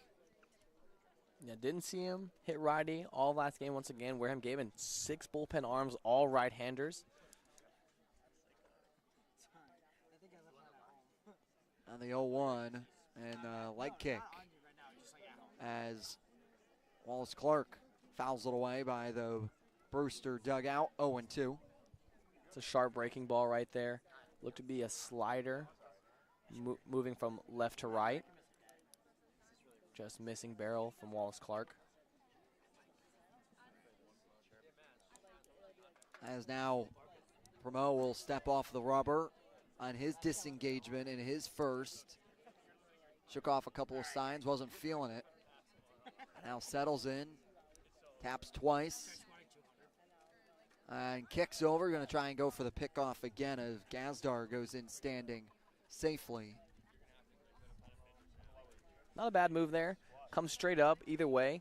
And then he comes brings his leg a little bit more out when he's picking off there. Hard to see over there from first base, so not a bad move from Promo. The 0-2 is a fastball at 90 miles an hour that Wallace Clark swings through for the first out of this 5th inning. Yeah, good fastball right there, 90 miles per hour, but ball seems to just fly out of his hands. Got a pretty smooth delivery and out of that softball, and the ball just seems to just fly out of his hand. Very smooth delivery. First pitch to DeTalo is blown away, 1-0. Not a lot of run on that. It was just right out of his hand, went right from glove to glove. As Promo will check back on Gazdar again, 1-0. And these two teams, like we've touched on throughout the broadcast, are going to be aggressive on the base pass. Brewster coming in, leading the league with 33 stolen bases. Already have 2 to their name today as DeTalo fouls off the second pitch he sees of his at-bat, 1-1. And then Harbor Hawks coming in, came in with 18, which is 4th best on Cape so far in the summer. Trying to move runners into scoring position. Now the 1-1. Promo goes home, and DeTalo's out in front of the 89-mile-an-hour pitch and fouling it into the netting.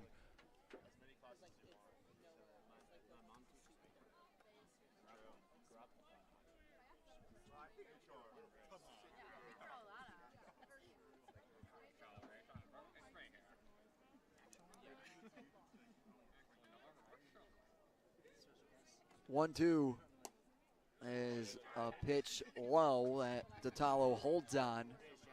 2-2, and DeTalo from Dallas Baptist been really playing well the last couple.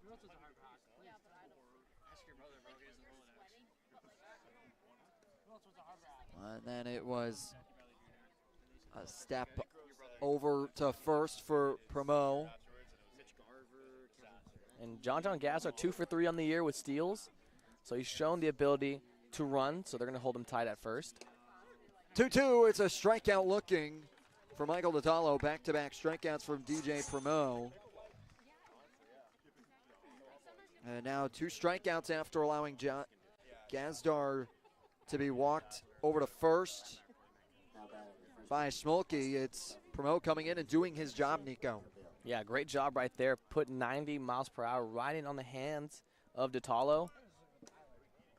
And the runner goes as it's a dirt ball read from John Gazdar as the pitch gets away from Kelfer, and now in scoring position for Blake Seville. John Gazdar was actually a stolen base. Went on first move right there. Got a great jump. Then the ball kicked away from the catcher, Kofer. Seville fouls one into the trees down the third base line here at Stony Brook Field at Stony Brook Elementary School in Brewster. Now the 1-1 with Cavill looking at a strike. 1-2, and Bill started his college career at Northwest Florida, JUCO, and then transferred in this past year to the Hilltoppers of Western Kentucky. And starting the summer with Falmouth is here for the Harbor Hawks. It's a grounder over to Farrow at short, throwing across the diamond to Donay at first. Harbor Hawks held scoreless in their half inning for the first time since the first. And we welcome back in to the broadcast booth the one and only Matt Coates. Matt Coates, how are we doing, sir? Excellent, Jacob Irons. Thanks for sending on over here. Guys, for those of us paying attention to the Harbor Hawks this season, we're going to notice how we've been a bit of a team of runs so far. Start of the season really hot, 4-0-1. Later, they fell a little bit, going 0-3 on a little bit of a losing streak. But now, the boys are back on a little bit of a two-game winning streak, including a big 12-5 victory against Wareham in a marathon of a game last night. While this type of play might not be great for our heart rate, you guys got to admit, it's a lot of fun when we're on these win streaks. I talked to John Gazdar earlier in the season, and he said the team doesn't really pay attention to that. It's a game-by-game approach. Baseball's a very long season. You can't buy into these win streaks and losing streaks. I'm not going to lie, though, guys. If we keep going on some win streaks, I'm not going to complain here. So we're going to see how we do. Maybe we can make it a 3-game win streak tonight. Back to you guys. I like Matt Coates always saying, thanks for throwing it over here. Like it's not the job of the play-by-play guy to get it over there. Hey, look. A few times, not to name names, some people have forgotten to throw it on over to the sideline. So whenever someone does, I feel blessed. He feels blessed, everybody. Don't worry, Matt Coates is back in the 8th. Yes, sir. You'll see me back here, mid-8. All right, we'll get you that throw over there right on time. I believe it, Jacob Irons. You're a true professional. As we go into the home half of the 5th, it's 5-5 here between these two teams.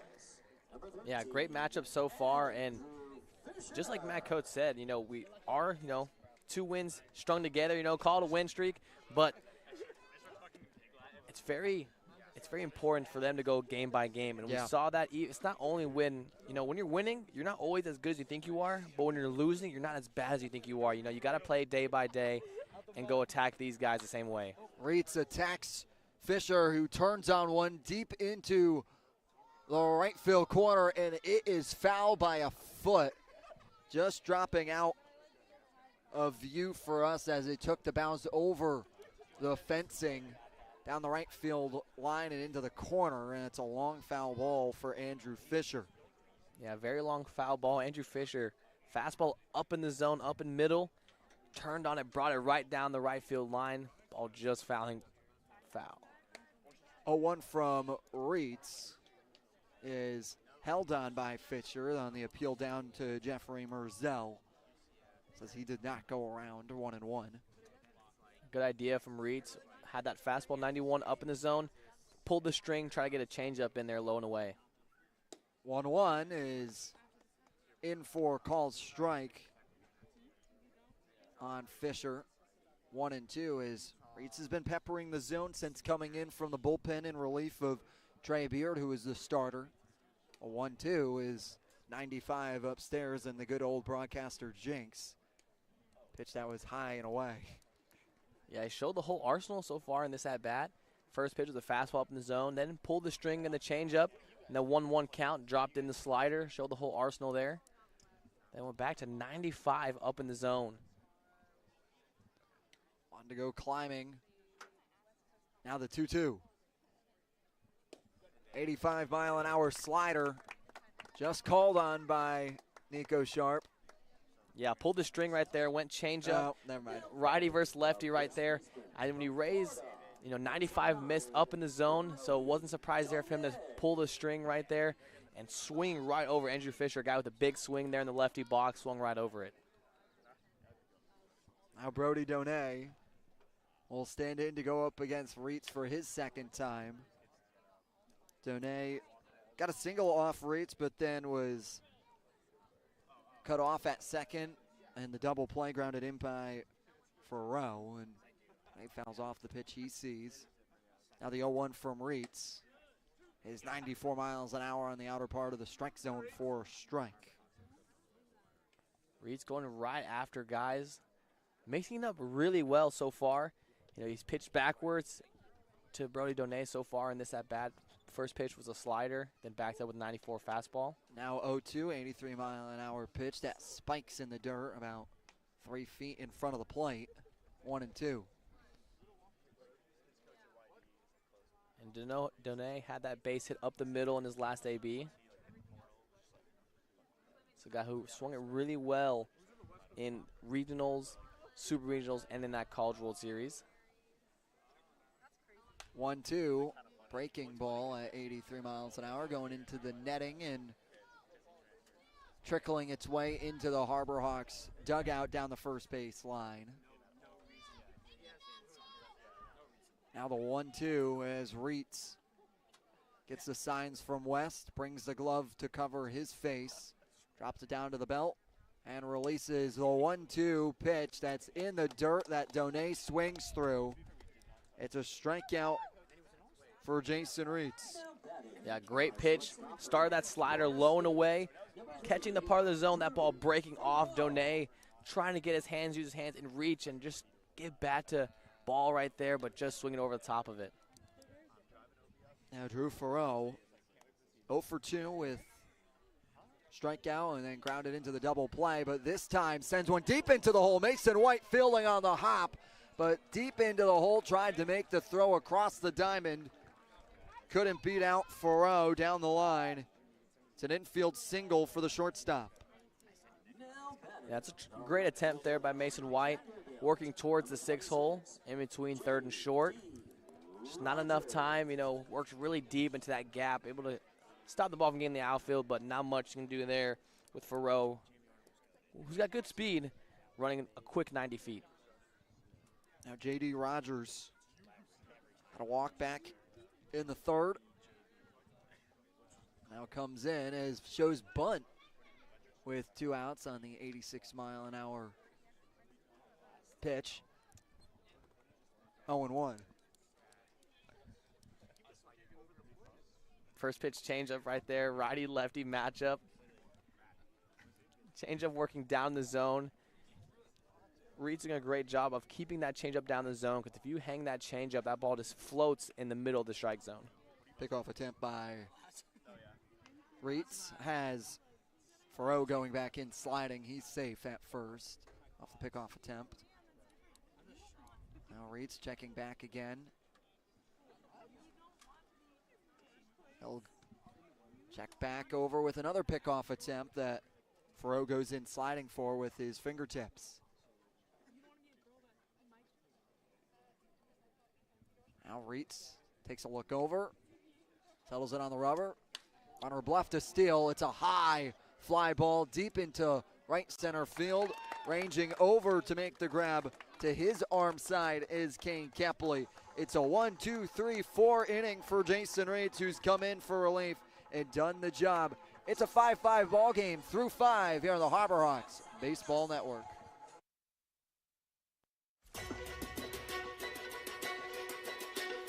I think, Dean, they're allowing you to find your own success and your own true independence.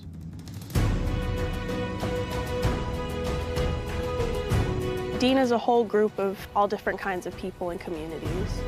Since I've come to Dean, I've learned a lot of time management skills. Our community is especially tight-knit, and the majority of our students live on campus. And you are guaranteed 4 years of housing while you attend Dean.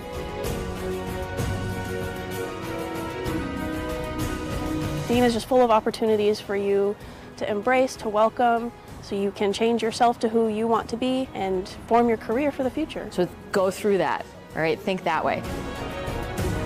Be a bulldog. Have a bulldog mentality in everything you do in life, whether you're playing sports or in the classroom or just socializing around campus. Cape Cod, we're Bork Heating and Cooling. We've been around for 38 years and counting and have served over 5,300 customers. We specialize in the installation and service of your HVAC systems. Our favorite part of the job is making sure our customer is 100% satisfied. We've been using Bork Heating and Cooling for over 20 years now. They've installed our furnace, our central air conditioning, and our hot water heater. Their service department is great, and I'd highly recommend this company to anyone. We hope to hear from you. Give us a call anytime. Go Harbor Hawks! Welcome back here, and we welcome you into the 6th alongside Nico Sharp. I'm Jacob Iron, so happy to have you with us at the Harbor Hawks Baseball Network, as big game here for the Harbor Hawks, trying to extend to a 3-game winning streak as they come in winning their past 2.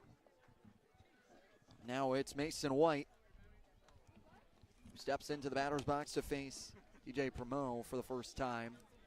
It's a pitch outside at 82 miles an hour on the Wildcat, 1-0. And for the Whitecaps, they're going to try to get back on the right path, drop their game last night, so looking to get back on the right path here in tonight's matchup. 1-0 is foul tipped back into the glove of Kofer, 1-1.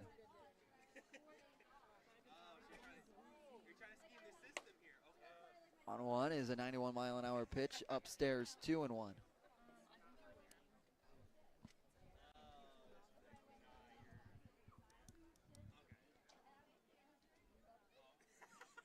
Now the 2-1 is low on Mason White, 3-1. Yeah, just missing that lower part of the zone. Once again, not getting any of those calls so far. If that's in that bottom part of the zone, that will be a ball every single time. 3-1 had the green light at the 91-mile-an-hour fastball from Primo as White fouls it away, loading the count full. It'll lead things off in the 6th.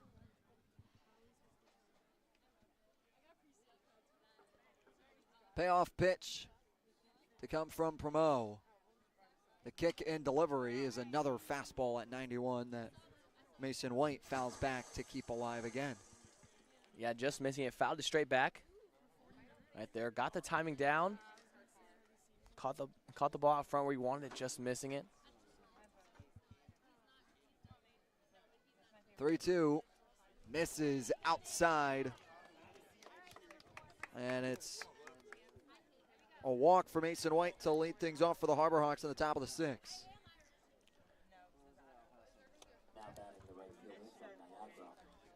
And next up will be Nick Groves. Had a great day. Great night last night at Wareham. Had the 3 RBIs, almost finding his way on every single time he came up. Shows bunt, pulls back.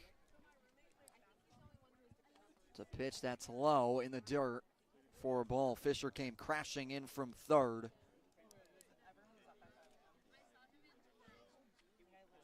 Was working on bunting in the Turtle today.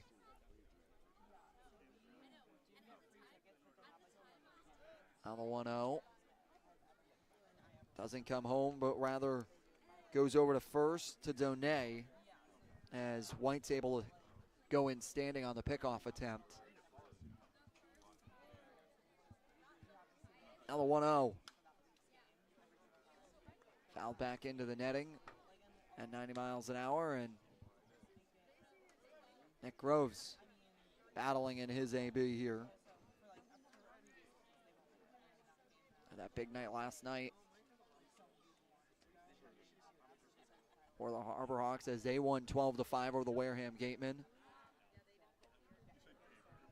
They found themselves leading the West and sets up for a big game after the victory yesterday for the Harbor Hawks, as it's Katuitt right now beating Wareham 3-2 in the bottom of the 6th. A 1-1 is called for a strike at 91 miles an hour, upstairs 1-2. Hyannis will next face Katuitt tomorrow back home at McKeon Park, setting up for a big one. You can catch that one right back here, the Harbor Hawks Baseball Network. 1-2 is checked back over. And big games coming up in the West. Yeah, you mentioned Katuitt up. Katuitt currently in the number 2 spot in the West. Wareham 9-3, Katuitt sitting at 8-4. So big game in the West, and then Harbor Hawks taking on Katuitt. So this is a big game here in front of us, big game over there, and also be a big game once we go to Katuitt. 1-2, slow roller, back over to Primo, who bobbles with it. He's going to go to first. It's not going to be in time. Primo came off to try and do a PFP. Lost it for a quick sec into the grass, and with Nick Grosespeeds, he's able to beat it down the first base line as White advances to second. Yeah, one bobble is all it took. Try to come clean with it, try to turn the shoulders, turned a little bit too quickly, came up empty with the ball, and by the time he was picking it up, Nick Groves was already 3/4 of the way. Close play still at first base, but Groves was able to beat it out. Now that brings up Casey Hintz, who had his first hit of the summer back in the 4th. Be ruled an error for Primo. Light kick is fouled away by Hintz.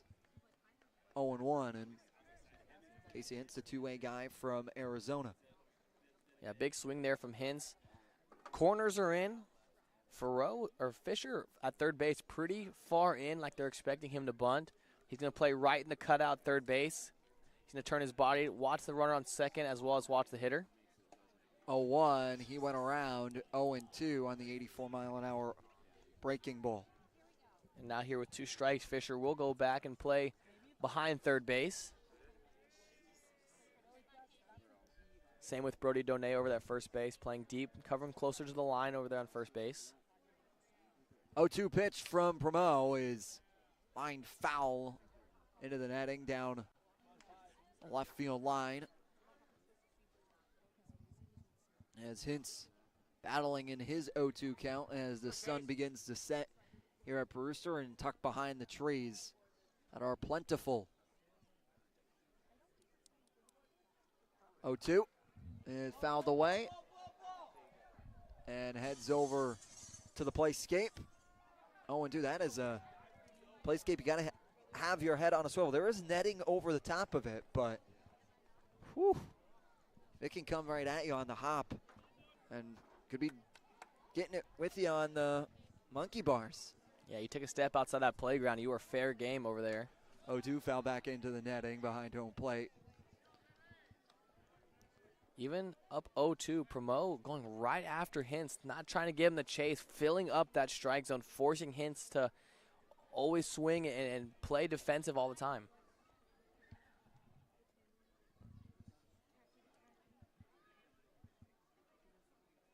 The 0-2 to Hintz is an 83-mile-an-hour off-speed pitch low in the zone that Hintz swings through. And it's the first out here at the top of the 6th. And Primo went a lot of fastballs right there attacking Hintz. And Hintz able to stay alive, foul a lot of those tough pitches off, and then breaks off that back foot slider. And with Hintz seeing so many fastballs low in the zone, saw the same pitch coming out, and that ball just coming right off the table late and swings right over top of it. Now it brings up the Florida State Seminole in Jackson West, who's having himself a debut. It's an 84-mile-an-hour pitch off the plate. 1-0, had a single back in the 3rd to come around to score, and then a big double to bring in 2 back in the 4th to tie the game at 5. Now the 1-0 is 84-mile-an-hour pitch that cuts back into the zone for a called strike. 1-1. Back-to-back sliders in this lefty-lefty matchup here. First one missed outside. Second slider came in around the hands. 1-1 is sent into foul territory.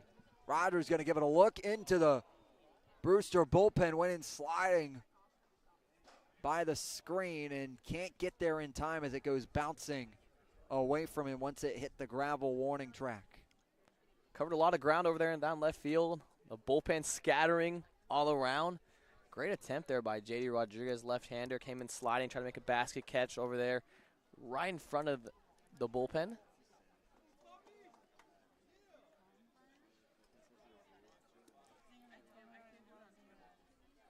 One, 2 is upstairs. They'll Appeal down to Jeffrey Mozell, the third base umpire, and West did not go around. He held on the 90-mile-an-hour fastball up into the zone. Now the 2-2 to come from Promo with some traffic behind him. Pitch, West lines right back up the middle and dropping into shallow center field. It's the speed of White coming in, standing, and it's now a 6-5 lead for the Harbor Hawks. Beautiful swing by Jackson West, sending it right back up the middle. Saw one too many sliders right there. Saw a couple early in the count, then he flipped another one over. That pitch just caught too much of the zone, and Jackson West sends it right back up the middle and gets the RBI single. Now it's a 3-for-3 day in his debut for the Harbor Hawks. Wow, what a day for the new guy.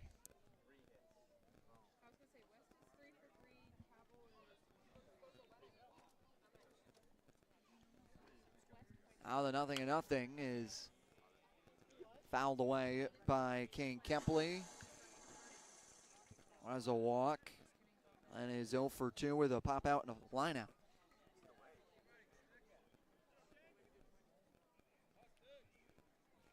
Jackson West 3 for 3 on the day, 2 RBIs in his first game as a Harbor Hawk.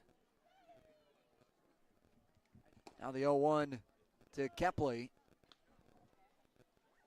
is called off the plate for a ball, 1-1.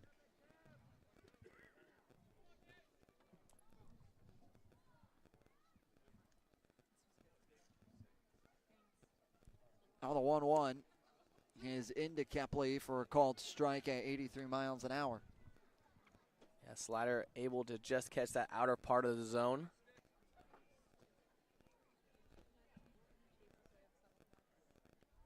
Got the speedy Groves over there at second base. Base hit could score him. Now the 1-2 is out in front and poked over to Farrow as he goes to second base with Petteroni covering the bag at second, getting the advancing runner in West. But advancing is Groves to third on the fielder's choice. And now John Gazdar comes to the plate with runners on the corners with 2 outs.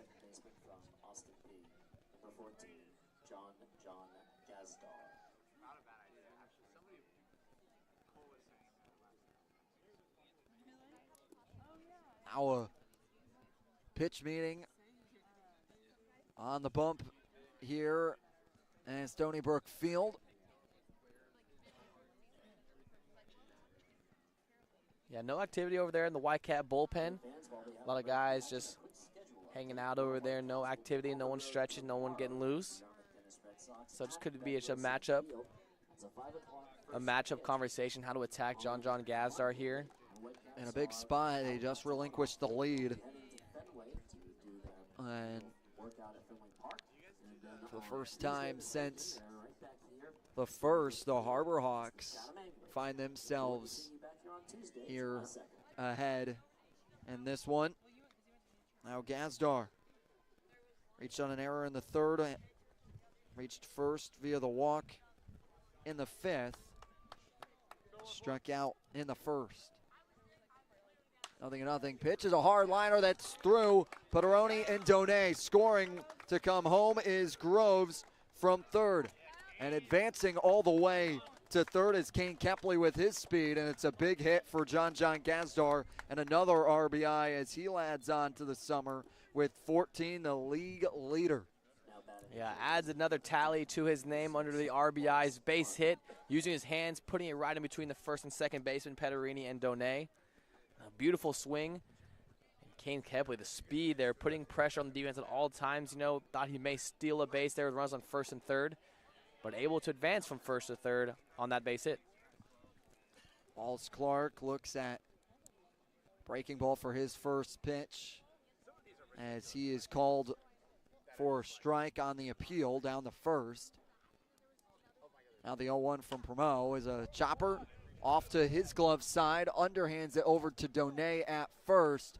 But it's the Harbor Hawks getting the lead as they lead 7-5 right here on the Harbor Hawks Baseball Network. And with that, we welcome back in our very own Josie Broyles. Thank Thanks, guys. I was thinking about the team roster a little bit and noticed that a lot of guys' colleges and universities are really far from the Cape.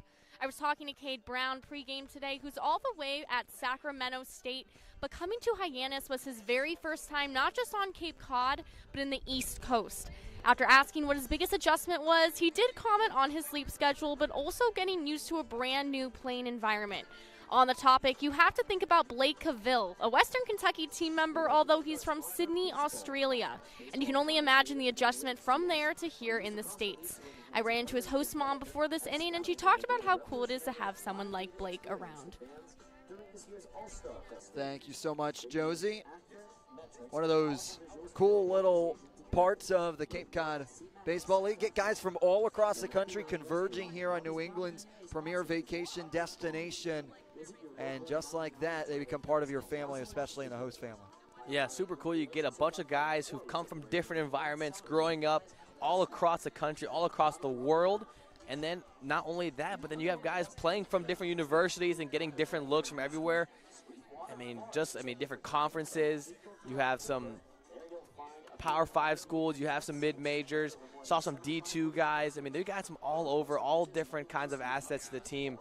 It's been super fun to watch, and not only that, but to watch the camaraderie that the guys build as a family. And now it's a pitching change for the Harbor Hawks. Aaron Meshulam makes the jog from the bullpen, the Michigan State Spartan. Yeah, the Michigan State Spartan, another taller right-hander, not quite as tall, 6'3", 195.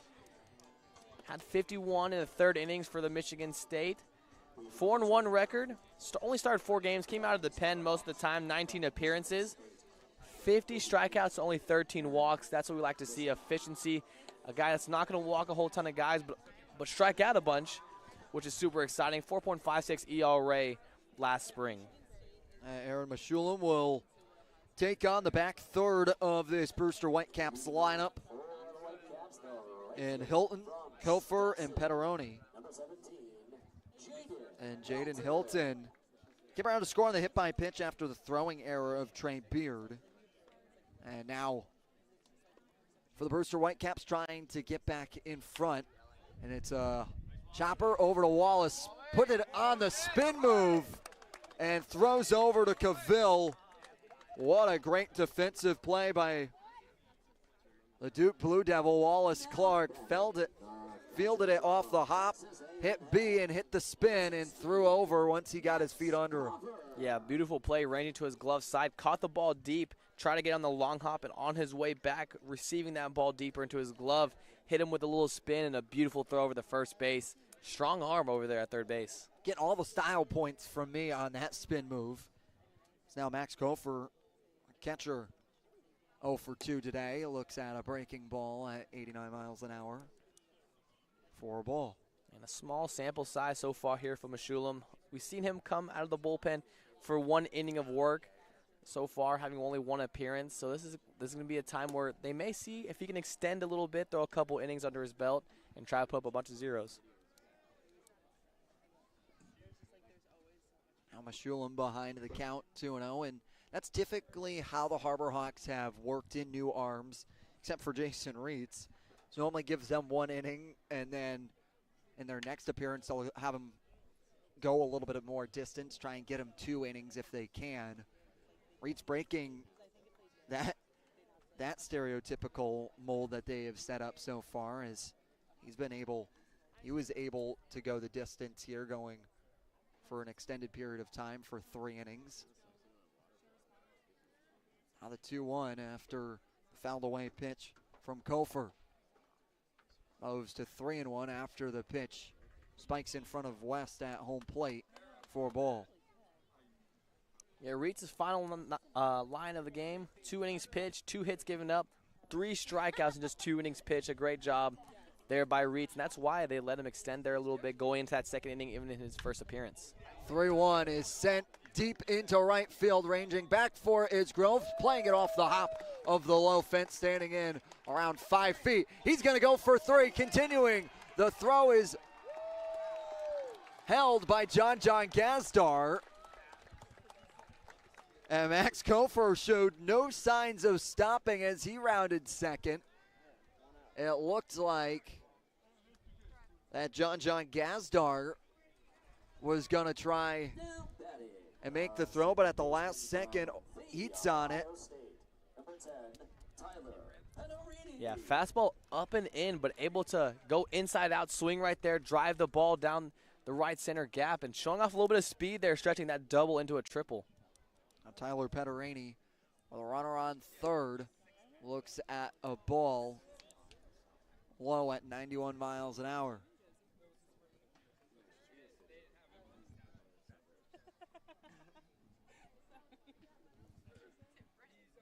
Now Pederoni has the 1-0. It's a high chopper that goes foul down by the dugout of the Whitecaps.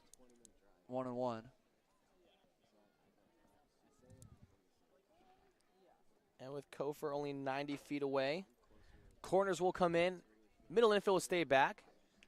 Toes on the grass for both Cavill and Clark. Now the 1-1 is fouled into the trees.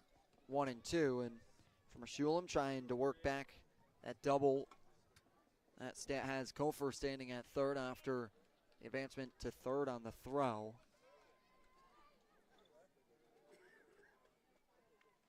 1-2 as righty comes set, kicks, and fires. Pitch by the eyes of Pederoni and is in for a ball. Yeah, arm side changeup just missed right there.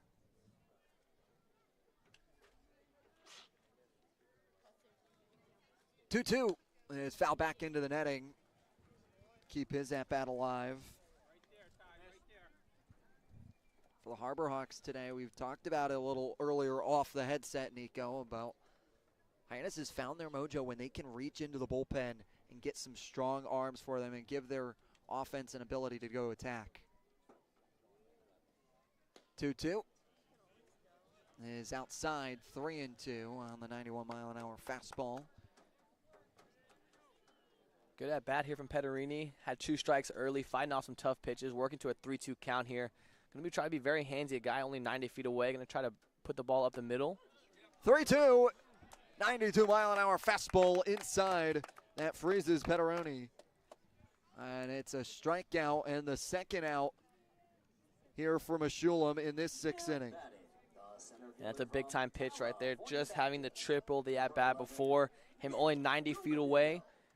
Needs a strikeout there or something soft to the corner of the infield. Gets the strikeout there looking.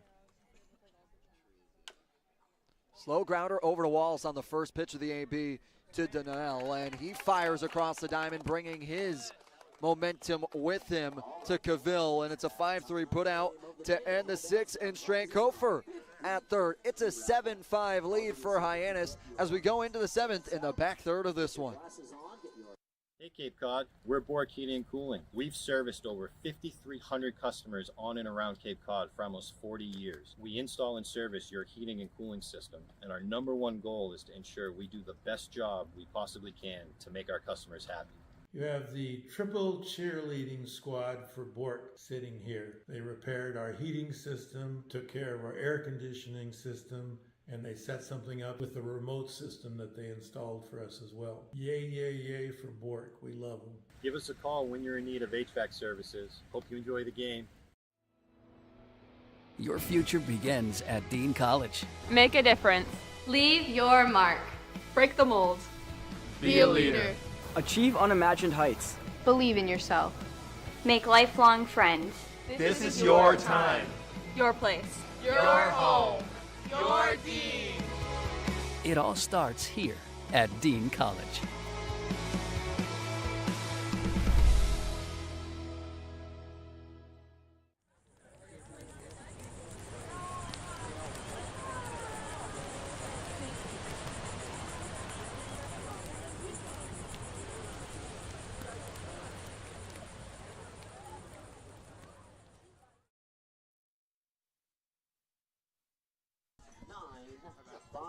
Welcome you back here into Stony Brook Field at Stony Brook Elementary. Alongside Nico Sharp, I'm Jacob Iron. So happy to have you with us.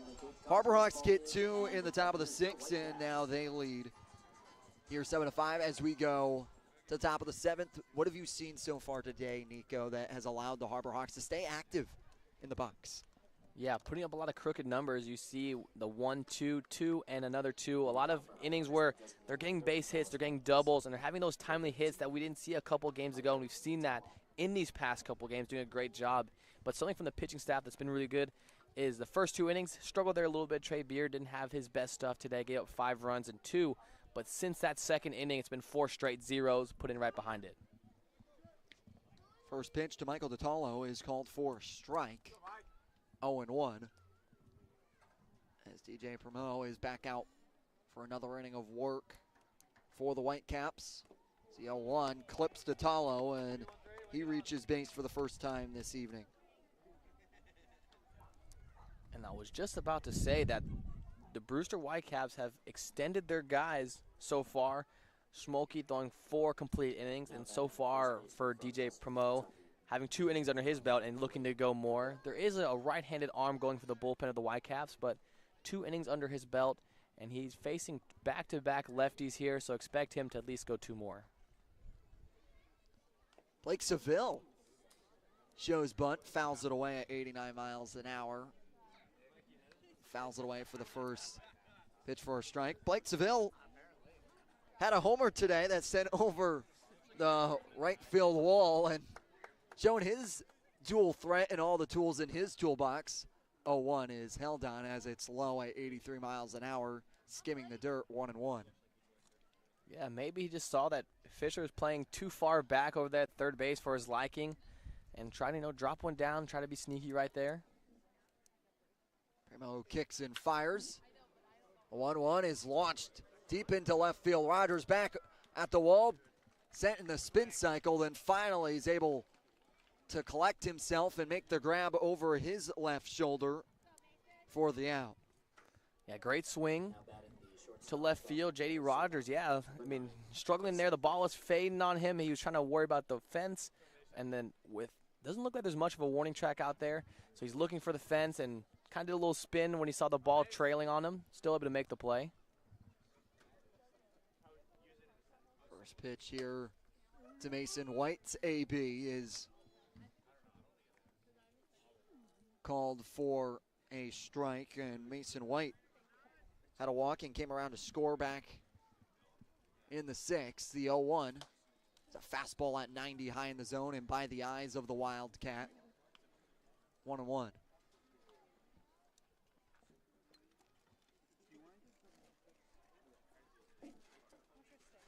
Now Primo steps onto the rubber, motions off to his right side, brings the glove down, and DiTallo tried to go for it and is going to go running on the correct pickoff attempt. DiTallo thought he guessed Primo correct, and he did not. It was the pickoff attempt that gets DiTallo out on the advancement. Yeah, aggressive base running from the Harbor Hawks. DiTallo going on first move right there. As soon as Primo lifted his leg, he was gone and off for the races, and Primo perfectly timed pickoff move. Throws it right over. Perfect feed to Donay, who had a perfect feed to Farrell. Gets DiTallo by 2 steps. Changes the at-bat here now. Places Mason White in a 2-out AB. Now the 2-1 to come. And it is skied into the grandstands here in Stony Brook Field. And that foul ball moves the count to 2-2. And Mason White continues on in his at-bat. Nick Grove stands on deck. Now the 2-2 from Primo. Kicks and fires. It's a 91-mile-an-hour pitch that has Mason White dipping and dodging out of the way. I was high by his face. Yeah, 91-mile-per-hour chin music, high and tight to Mason White. Now, interesting strategy here. It could be he could break off a slider inside lefty-lefty matchup here once again. You could see him put a slider started at the shoulders, right where that ball came from, and break it on over. 3-2 is outside, and Mason White works his second walk of the evening. And now Nick Groves steps in with 2 outs and 1 on for the Harbor Hawks, trying to increase their 2-run lead that they have at the moment.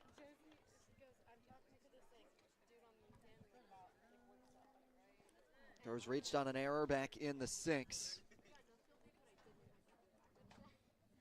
Now the 0-0 pitch to Groves. It's called for a strike on the inner part of the plate. 0-1, and Groves, the lefty, going up against his fellow lefty. Promo will check back on White, who goes in standing to first. Righty Casey Hintz on deck. Righty going for the Whitecaps, warming up in the bullpen. 0-1, they'll check back White again, who goes in safely. Promo's worked through 2 2/3 inning now, 53 pitches so far in this game. The 0-1 to Groves is outside, 1-1, and Nick Groves already has a walk to his name today. Had one in the 4th. Now the 1-1 is a breaking ball inside. Can't get the call, 2-1. Yeah, breaking ball just misses arm side for Promo. Came in high and tight to Groves. 2-1. Upstairs, now 3-1. As Promo's in danger of walking 2 batters back-to-back after he walked White in the last AB.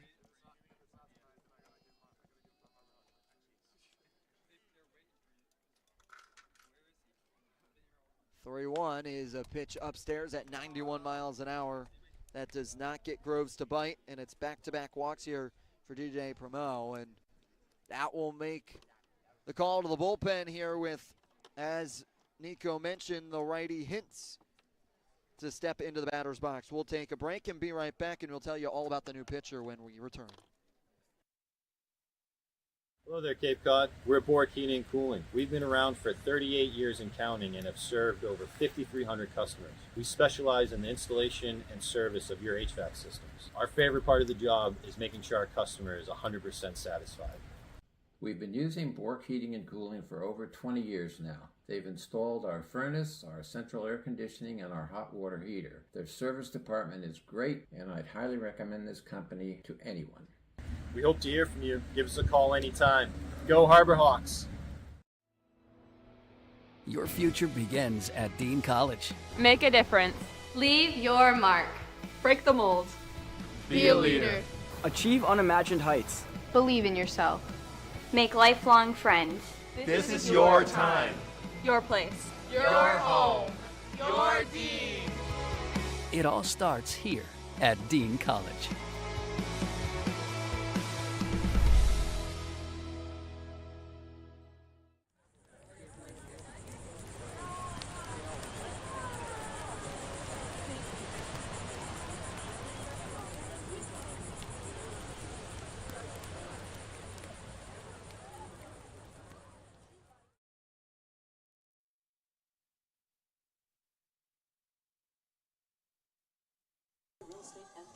Welcome you back here to Stony Brook Field. It's Patrick Detmers who makes the jog in from the bullpen, Nico. Yeah, number 28, Parker Detmers, the freshman from Louisville. 6'4", gonna have a heavy arm. Gonna have a nice mix. Through 18 2/3 for Louisville this past year, 7.23 ERA. 14 appearances, all coming out of the bullpen. 17 strikeouts with 14 walks. Had a pretty solid inning. Saw some late innings for Louisville this past spring. And comes in here in late innings as well, as he comes in to take on Casey Henson, just find that final out here in this top of the 7th. Harbor Hawks leading 7-5. It's been an electric day of offense for both sides. Really working some traffic with base runners on for both defenses so far today. And There's a big spot here for Casey Hinch. He had his first hit of the summer today. It was a liner right back up the middle for a single, as he's a two-way player out of Arizona in at left field for the Harbor Hawks currently. And one final warm-up pitch for Detmers as he gets ready to go to take on Casey Hintz. Has two other strikeouts to his name. Now batting the left fielder from Arizona, number 5, Casey Hintz.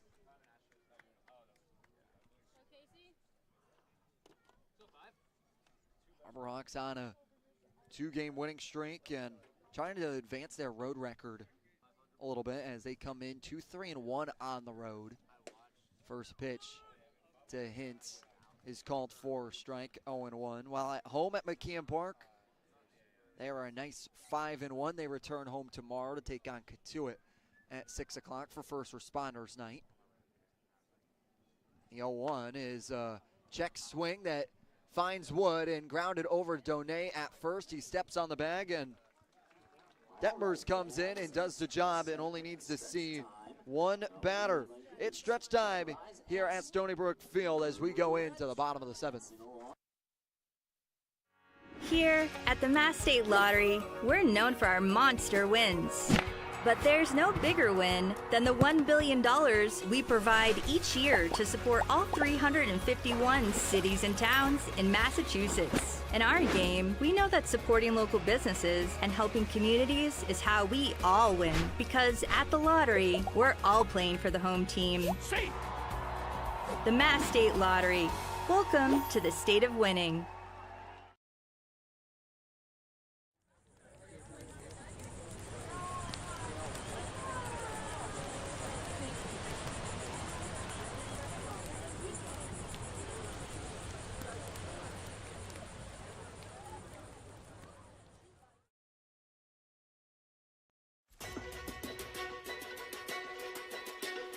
I think, Dean, they're allowing you to find your own success and your own true independence.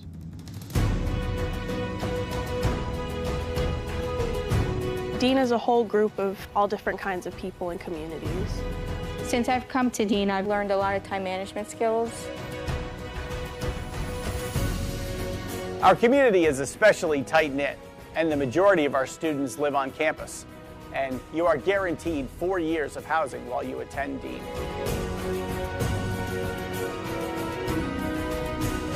Dean is just full of opportunities for you to embrace, to welcome, so you can change yourself to who you want to be and form your career for the future. So go through that, all right? Think that way. Be a bulldog. Have a bulldog mentality in everything you do in life, whether you're playing sports or in the classroom or just socializing around campus.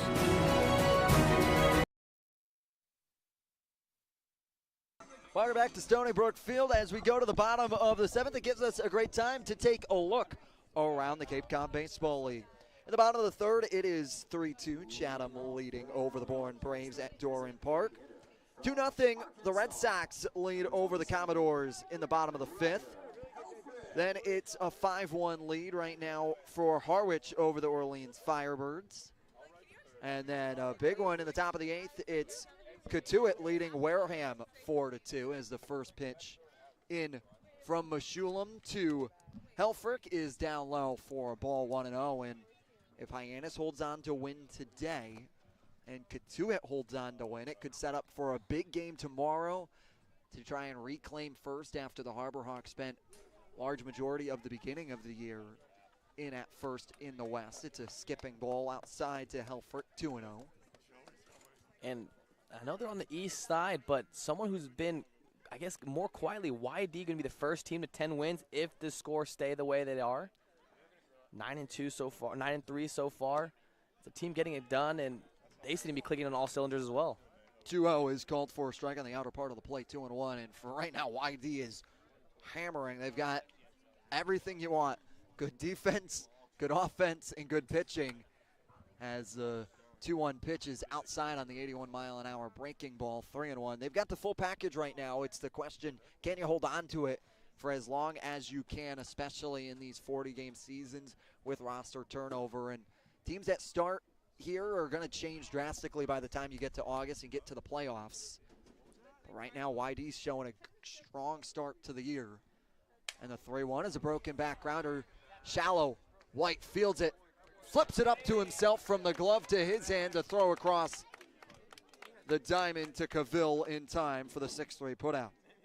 And the quick hands there of Mason White, understanding that that was a slow chopper, broken bat, did not have much time. Quick hands, great play there by Mason White. Mason White, part of this stacked middle infield we talk about every night between Eric Snow, Anthony Silva, John Gazdar, and Mason White all find themselves in battles. First pitch to Fisher is outside for a ball from Meshulam, 1-0. Yeah, and all those guys being interchangeable, we talk about it so much, but it's been so nice for the Harbor Hawks to be able to interchange. So when guys have nights off, you can put a guy in anywhere. So you can see these middle infielders be put at third base as well if Walt Clark has the night off. So you see guys being so versatile. It's been so nice for manager Mitch Carricker to have. Foul back by Fisher after it goes inside on him and it finds Barrel. Now the 1-1 from the righty Meshulam is another breaking ball at 79 miles an hour, 1-2. Yeah, beautiful pitch right there.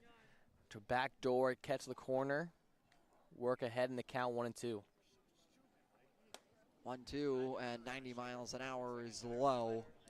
Tried to go picking at that inside lower corner that Fisher holds on. The 2-2 is in the dirt, 3-2. Yeah, just spiking that slider, pulling a little too hard, gripping the ball maybe a little too tight right there. Back, tries to back foot it, just spikes it right there, glove side. Now the payoff pitch from Aaron Meshulam, the Michigan State Spartan, is outside at 80 miles an hour.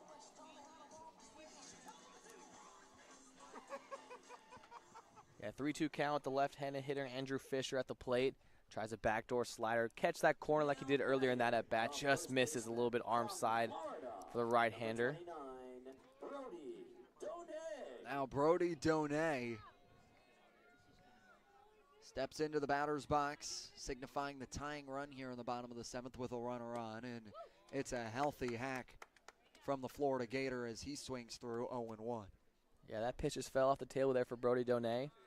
Big, healthy hack there, 0-0.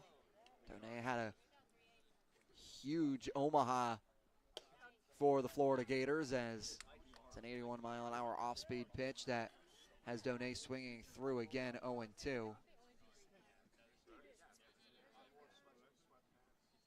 Conkshell in Florida Gators attack. The 0-2 lined right back to Wallace. He's going to double up Fisher, and it's a 1-2-3 inning unconventionally. That was a ball hit to the screws of Clark, who files one right over to Cavill to double up Fisher. We're heading to the 8th. It's 7-5, Hyannis leading. Hey Cape Cod, we're Bork Heating and Cooling. We've serviced over 5,300 customers on and around Cape Cod for almost 40 years. We install and service your heating and cooling system, and our #1 goal is to ensure we do the best job we possibly can to make our customers happy. You have the triple cheerleading squad for Bork sitting here. They repaired our heating system, took care of our air conditioning system, and they set something up with the remote system that they installed for us as well. Yay, yay, yay for Bork. We love them. Give us a call when you're in need of HVAC services. Hope you enjoy the game. Your future begins at Dean College. Make a difference. Leave your mark. Break the mold. Be a leader. Achieve unimagined heights. Believe in yourself. Make lifelong friends. This is your time. Your place. Your home. Your Dean. It all starts here at Dean College.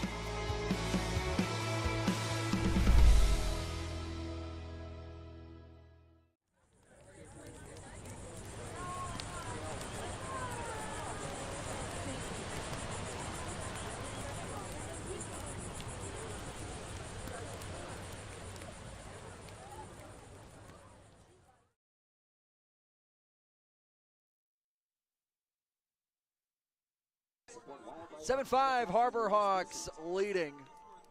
Sun is setting here, but good vibes are still high. Nico Sharp jamming out to a little Morgan Wallen during the inning break. Yeah, Broadway Girls, pretty good song. Morgan Wallen, Lil Durk, another great song. You know, mixing my worlds there a little bit. I'm a big country guy, love rap as well. Mixing my worlds right there. It's good music. People say they like all music.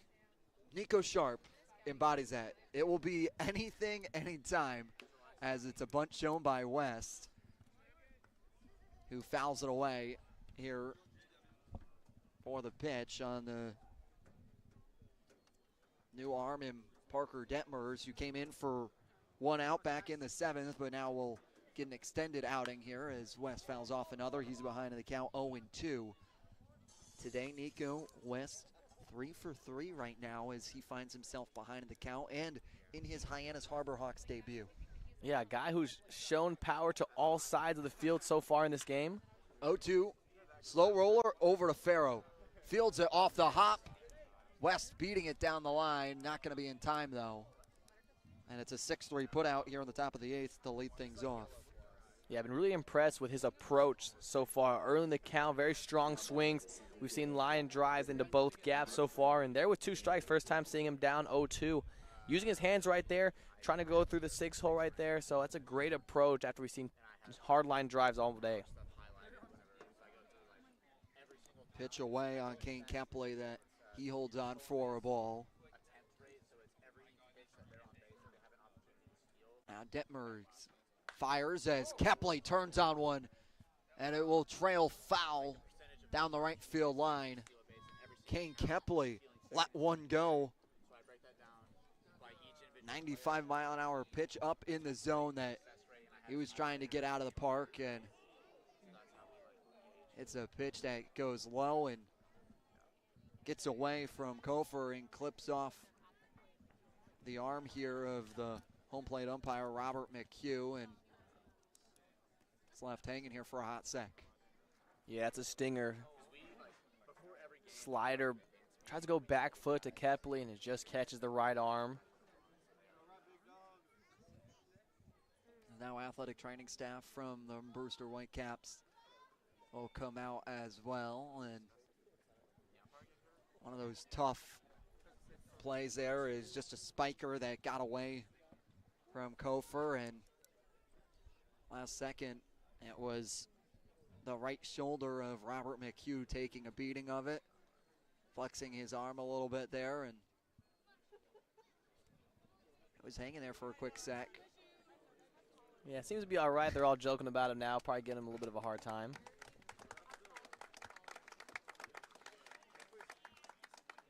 That's going to have a nice bruise in the morning for him, you have to imagine. Now the 2-1 here to come to Kane Kepley after the brief stoppage. 2-1 and spiked in the dirt again, and now Robert McHugh takes it off the face mask. You got to give Robert McHugh credit, though. He kept his face in there the entire time, understanding that was going to be the best place he was protected. Wow, what about those chances? The 3-1 is inside. It's a 4-pitch walk as Kane Kepley gets aboard. Yeah, unfortunate sequence of pitching right there for McHugh behind there, but ward that fastball that was spiked, ward off the mask, didn't move, shrugged it off, no big deal for him. That's an experienced umpire right there. First instinct is to turn away from it, but the best protecting you have is if you keep it looking straight forward. John Gazdar fouls one into the netting, 0-1. John singled in his last plate appearance.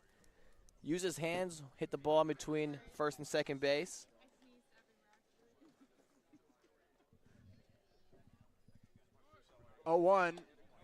And Kepley goes and he grabs a bag. Had a great jump on it there. It's a called strike, though, on John Gazdar as he's behind in the count 0-2. And Kepley getting back to his opening week self, grabbing a couple bags. Now it's 5 in the past 4 games. 0-2 is going to try and grab third. He goes running. It's not going to be in time. He slides in under the tag and make that 6 stolen bags over the last 5 games. And it's a swinging strikeout, though, for John Gazdar. And Kane Kepley, and Detmers has a very slow delivery. He has a slow leg kick, slow delivery to the mound. And Kane Kepley, with the speed he has, had 2 great jumps and not much the catcher Kofor could do much behind him. Put a perfect throw on the money right there, but still not in time to get the speedy Kepley. Wallace Clark now into the lefties batter's box, the switch hitting third baseman for the Duke Blue Devils. Now as Detmers will settle in with the glove high just by his eyes. Brings it down to his chest and delivers a ball to Wallace Clark that turns in, and it's a fair ball down at the left field corner. Scoring easily is Kane Kepley, and going in jogging after it went over the wall on the ground rule double is Wallace Clark. Great swing there by Wallace Clark. Hitting 300 on the year, and that is exactly why. Hitting it to all fields, putting it down the left field line, using his hands, going extendo right there, down the line, a couple feet fair, and gets the RBI double. And now Michael Detallo finds himself in the batter's box, and now the Harbor Hawks will lead 8-5.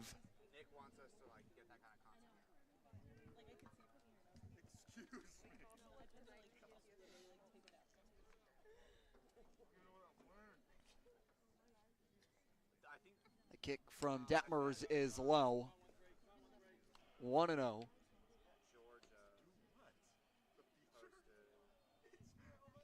And now Detallo be ahead 1-0 as Detmers just trying to find that final out, and it's a pitch low into the dirt. 2-0.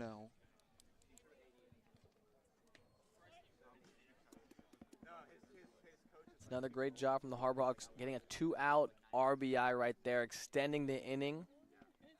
After getting that big strikeout to John Gazdar, Wallace Clark able to extend the inning and work that double. 2-0 moves to 2-1, and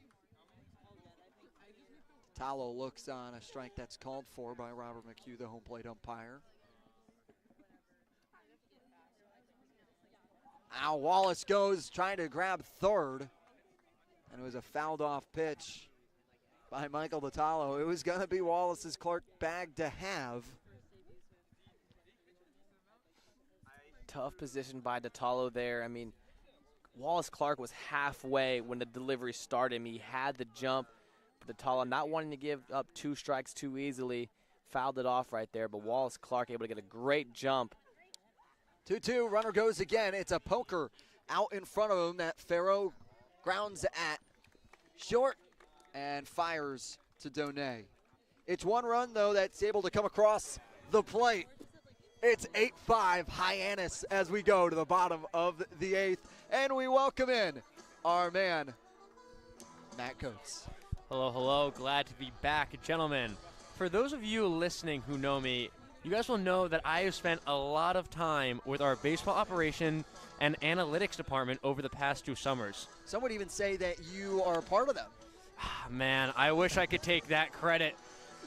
You can only absorb so much through countless conversations. But guys, pregame, I had a conversation with our friend Richard Legler, and he showed me some very interesting numbers. Since 2011, players across the Cape Cod Baseball League who take a first pitch strike get on base 26 to 29% of the time. Players who take a ball on the first pitch get on base 40 to 42% of the time. And lastly, players who put the first pitch in play reach base 32 to 34% of the time. It's always cool to take a look at the research our wonderful analytics interns work on. Now you guys at home have something extra to pay attention to and see if that trend stays true going forward. Yeah, it's all in the numbers for the Harbor Hawks. They rely on that analytics here a little bit, and we're going to keep you around. You want to stay around for this half inning? I'd love to stay around, of course. Let's keep Matt Coates around for this half inning. Our sideline reporter is going to keep the headset on here. And the bottom of the 8th as Aaron Mashulam's back out for another half inning of work as it's the Brewster Whitecaps trying to tack on and grab 3 get back to a tying score here. What have you seen so far today, Matt? You know, it's funny how I mentioned earlier in my first hit, guys, how this has been a team of runs so far this season. And, guys, right now we're showing it. We're on another hot streak, and you see that with the 8 runs we've put up. Hot team offensively heading into this affair. First pitch from Shulam is low to Farrow. 1-0. And something huge has been the timely hitting. We're not just having 15 hits. We have 8 hits, 8 runs. Very timely hitting, getting guys on, moving them over, and getting base hits to score them. 1-0 is a breaking ball inside 2-0, and that's what the Harbor Hawks are averaging, 8 hits per game so far. And that's what they have here tonight with 8 runs and 1 error. Now the 2-0 from Meshulam is low on Farrow, now 3-0. And Nico Sharp, you get those timely hits when you have players that get on base. And we see that not only with the bat, but our players are so good at drawing walks, just like Kane Kepley with 2 today, staying true to his approach, watching those balls outside the zone. 3-0 is in for strike 3-1. And you talk about that, and it was 10 walks yesterday for the Harbor Hawks in their 12-5 victory over Wareham, and that proved to be the deciding factor as the 3-1 is grounded over to Gazdar, fields it cleanly, and sends it to Cavill for the 4-3 putout. Yeah, like you were saying, when the walks yesterday in Wareham, Jacob, if you watch Hawk Talk after yesterday's game, you'll see my conversation with Mitch Carragher. The game took a bit of an interesting start where we did not score very conventional runs. Loaded the bases with walks in the first few innings, got runs, walking in 2 runs, hitting ground outs, but still bringing home runners. Asked him about it, and he said, hey, each run counts the same. If we put them on the board, I'm happy. And you see that approach today, just like yesterday. And Matt Coates, our sideline reporter, joining us right now in this half inning of the booth as Meshulam deals a strike to J.D. Rogers, the left fielder, called at his knees, 0-1. Yeah, J.D. Rogers in his last plate appearance had that long, deep line drive to center field. Slow dribbler over to White at the second base bag. Sidearm throws in time for the second out of this half inning. Mason White so smooth up the middle. We've talked about him offensively, especially coming into this season, and his appearance here. He's gotten it done defensively. Very smooth up the middle, got quick hands. His transitions are smooth as butter. He's gotten it done so well defensively so far. Now Jaden Hilton, the right fielder, steps back into the box for his 4th time today. 0-0 pitch. It's a breaking ball that sinks out of the zone at 80 miles an hour. You talk about that defense, Nico, from Mason White, and it's so incredible to see. In the beginning of the season, we had a crowded middle infield. We bring in Mason White, and he's bringing even more elite defense to that position. Great to see such a strong suit in such an important position. Hilton swings through the 89-mile-an-hour pitch for strike 1-1. And all these additions have made everything so smooth. It's been a bit of a glow-up for these defense, able to always interchange. And, we had a tough couple games, and they've been hot these past few games. So they've been glowing up every single game in these past 3 games. Pitches by Hilton, who swings through it. 1-2 from Aaron Meshulam. It's a breaking ball at 80 miles an hour that he fouls away out in front of. 1-2, the count remains. Yeah, it's tough in the Cape Cod Baseball League when you have rosters changing over so often. The Harbor Hawks do such a great job making sure they take a look at the whole player when they bring a guy in, defense included. Mason White, obviously known for his bat, but is clearly able to get it done at shortstop as well. 1-2 pitch misses outside on Hilton. 2-2, the Stetson Hatter. Meshulam right there, try to go backdoor slider, then put a fastball right behind at the corner, just missed a little bit glove side. 2-2, runs inside on a slider, 3-2. Yeah, slider just missed arm side from the right-handed Meshulam. Right inside to Hilton. Hilton thought about swinging, had a great take right there to even the count to 3-2. Payoff pitch is the off speed at 79 and works the slider for the strikeout. Hey, if we get 1, 2, 3 innings, we just might need Matt Coates all the time. Thank you so much, Coatesy. Thank you so much for having me, guys. It was a pleasure. 8-5, Harbor Hawks leading going into the 9th.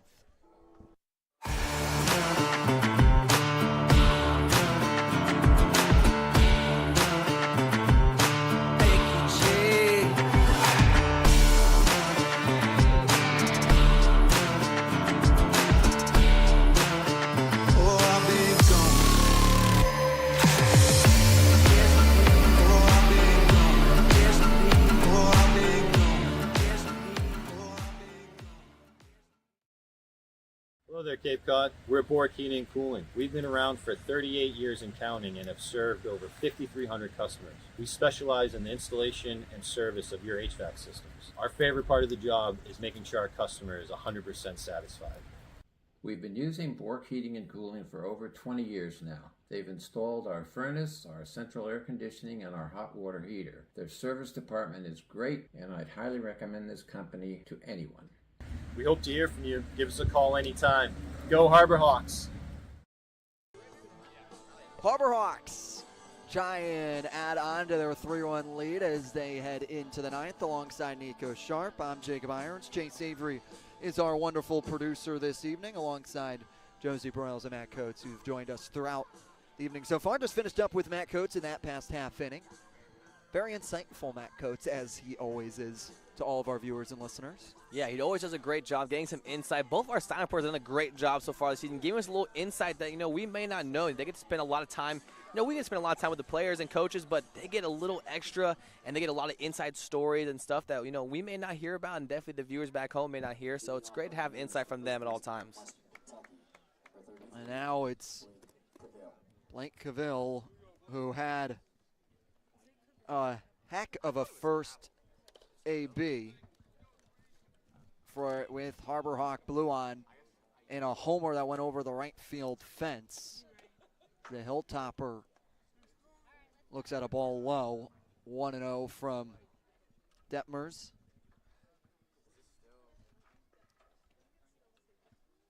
Detmers kicks and fires a fastball at 91 high by the eyes of Cavill. Yeah, Suns came down here. Getting a little chilly. I'm wondering, are we going to see the hoodie tonight, or is it kind of late in the game enough it's where you late can in the battle game. through? I'm going to battle here, Nico. We do not need the sweatshirt on top of the vest. The 2-0 is called for strike, 2-1. We saw last night at Spillane Field, we saw that the vest came off, the hoodie went on over the long sleeve, and then the vest came on over top of the hoodie. Yes. So just didn't know if there was going to be an apparel change here late game here as well. No apparel change late game. 2-1 is a breaking ball at 77 low.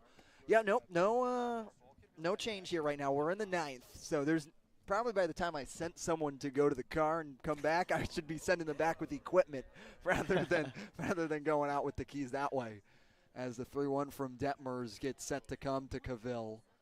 He gets the signs and kicks and fires a 91-mile-an-hour fastball that's off the plate, and Cavill is able to get a walk. But I'm worried about you. You've just got the polo on and shorts. Yeah, I'm a little cold. I was going to say, the Texas boy is getting has a little chill down your back. Yeah, no doubt. I was wearing a hoodie before the game started, and then the sun came out, decided it wanted to be hot outside. So I changed it back into the polo, and not regretting it per se. I've been felt pretty good for most of the game, but now that the sun's gone away a little bit, feeling a little chilly. The wind's picking up here a little bit, getting a little cold. Better hope this one goes quick for you so you don't have to make a mid-inning outfit change, as well as it's a conference between Fisher and Kofer, along with Detmers. Fisher, the third baseman, Kofer, the catcher. Maybe trying to be proactive with Cavill and not trying to allow runners who have somewhat found Detmers' tell right now on the steal. Not try and grab another one. As the pitch is low from Detmers, 1-0. Detmers has an inning and a third so far this game, 27 pitches, 1 strikeout, and 1 earned run given up in that last inning. Now the 1-0 is outside 2-0 as Detmers struggling to find the zone, and bullpen is quiet for the Whitecaps. It is his half inning to work in and out of at the moment. 2-0 is a 92-mile-an-hour fastball outside, 3-0, and now the wind's starting to pick up and hitting the ankles right now, and it's a little cold. Big ankle sock guy, Jacob Irons? Yeah, big ankle sock guy, Jacob Irons. I got my pants on, though, today because only going to be a high of 70 on the Cape this Saturday. The 3-0 is 93-mile-an-hour fastball that gets called for a strike on Mason White. And Detmer's been susceptible to the stolen base against him, and we see it right here. 3-1, Cavill's in motion, but it's a walk on a pitch that is high. Now Cavill is over to second, along with White over to first.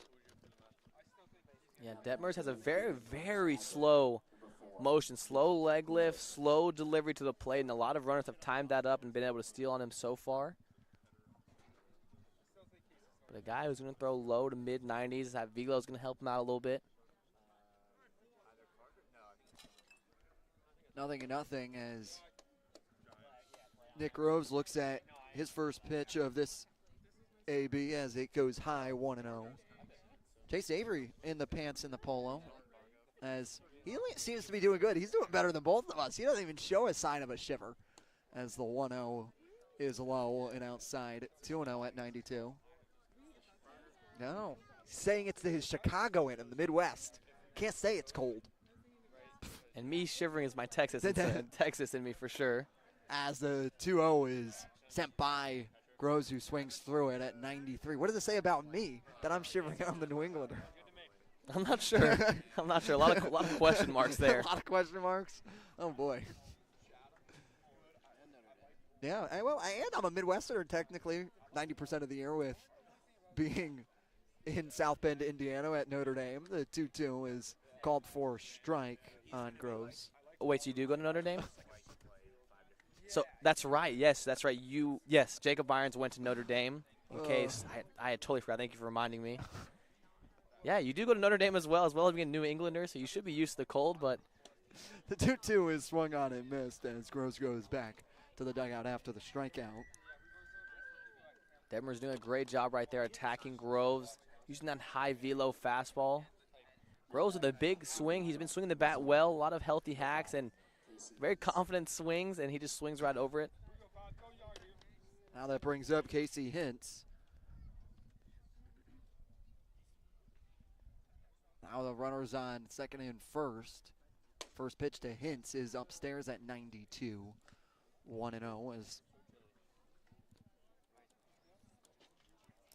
Detmers trying to find those two final outs and get the Whitecaps back into the dugout, and it's a pitch that clips Hintz on the elbow guard, and now bases loaded for Jackson West. Yeah, not exactly the guy that Whitecaps want to see here with bases loaded and less than 2 outs. Been a guy that they've struggled to get out, grounded out in his last AB, used his hands on a 2-strike pitch to get it over there, but finding his way otherwise. 2 base hits and a double.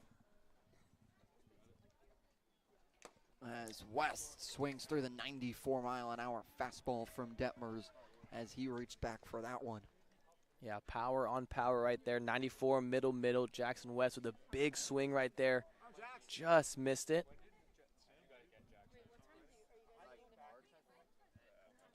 Detmers drops the glove to his chest in the lettering. 0-1, another 93-mile-an-hour fastball that West fouls back into the glove of Kofor. Yeah, back-to-back. Power on power right there. Again, 94 miles per hour, riding on the hands. Jackson West, big swing there, 0-1, just missing it, fouling it. Just barely able to get some wood on it. The 0-2 to West is in the dirt. Fastball that out of the hand of Detmers just kept running into the dirt. 2 big swings from Jackson West, 2 healthy hacks, 2 confident swings, just barely coming up empty. The mid-90s fastball just able to miss barrel. The 1-2 delivery for Detmers is an off-speed pitch at 80 miles an hour that West holds on. Great plate discipline there from Jackson West. First curveball he's seen this AB. Very sharp, hard-breaking curveball from Detmers. 2-2, that West able to golf down into left field. 1 run is in Cavill. They'll send in White standing as well. It's 2 runs off the single from Jackson West. Have yourself a debut. Wow. Yeah, making it look easy. Jackson West, again, using his hands, having an inside-out swing. That ball was way down in the zone, inside, using his hands, inside-out swing, sending it over the third baseman Fisher's head, getting a 2 RBI base hit, and have yourself a night. Welcome to the Harbor Hawks, Jackson West. Sometimes there's discussion of who the player of the game is. I don't think there's a discussion tonight. It's got to be Jackson West in his debut. 4 for 5 tonight as Kane Kepley looks at a called strike just at the knees, 0-1.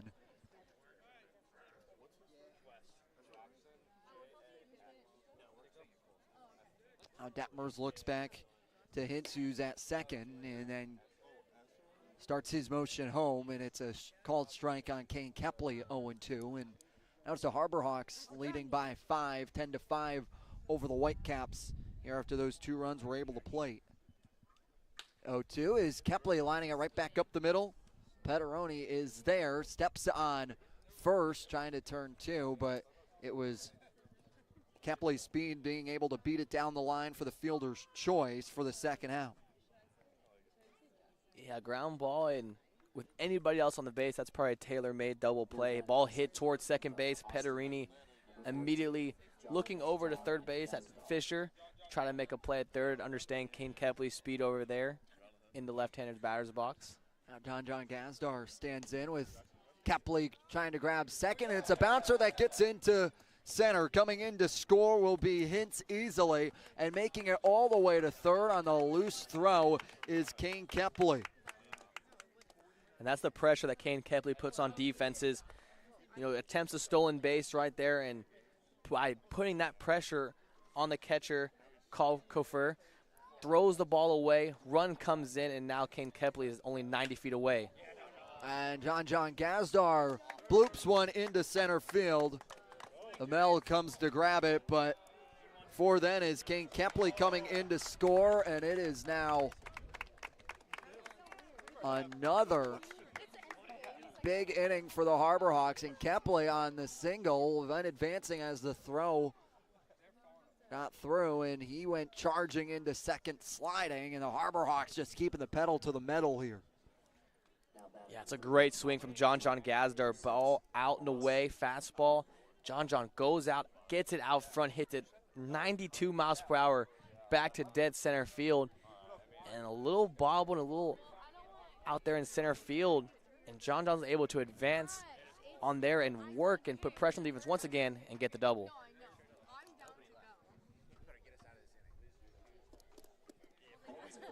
As it's a pitching meeting on the mound here at Stony Brook Field at Stony Brook Elementary.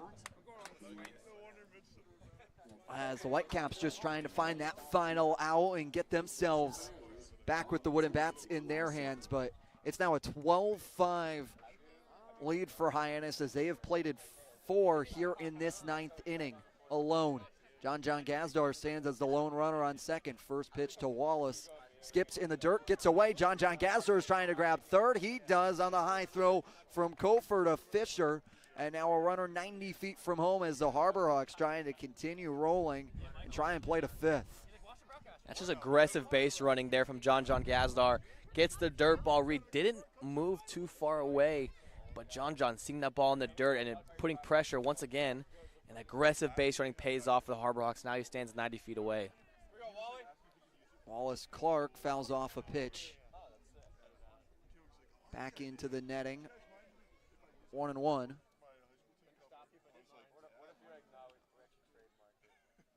Now the off-speed pitch at 79 is called for strike as Clark behind 1-2. Detmer's now working on the windup with John over there at third base. 1-2, 94-mile-an-hour fastball that brushes Wallace Clark off the plate. Yeah, fastball high and tight, right under the armpits of Wallace Clark.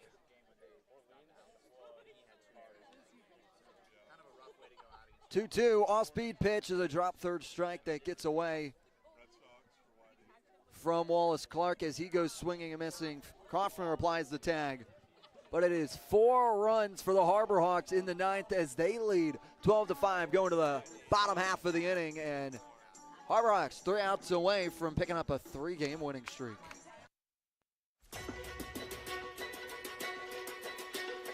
So I think, Dean, they're allowing you to find your own success and your own true independence.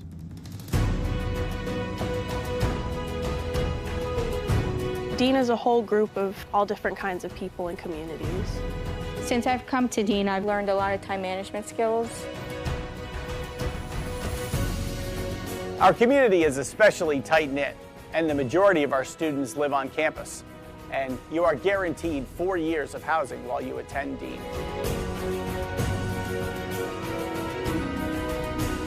Dean is just full of opportunities for you to embrace, to welcome, so you can change yourself to who you want to be and form your career for the future. So go through that, all right? Think that way. Be a bulldog. Have a bulldog mentality in everything you do in life, whether you're playing sports or in the classroom or just socializing around campus. Cape Cod, we're Bork Heating and Cooling. We've serviced over 5,300 customers on and around Cape Cod for almost 40 years. We install and service your heating and cooling system, and our #1 goal is to ensure we do the best job we possibly can to make our customers happy. You have the triple cheerleading squad for Bork sitting here. They repaired our heating system, took care of our air conditioning system, and they set something up with the remote system that they installed for us as well. Yay, yay, yay for Bork. We love them. Give us a call when you're in need of HVAC services. Hope you enjoy the game.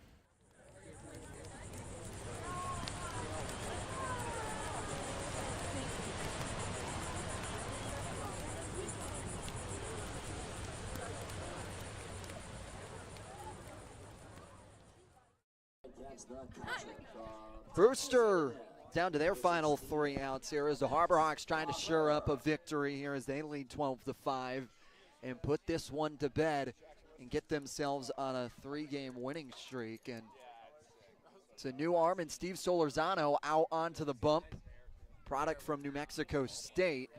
And it's a brief meeting between Jackson West and Nico Sharp. 12-5, as Chase Avery has liked to inform me, is a football scoregami score that we're seeing here in a baseball game.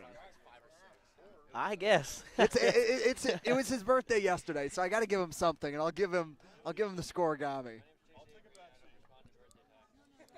0-0 pitch from Solorzano is low in to Max Kofer. It'll be 8-9-1 due up here for the Whitecaps to try and create a rally.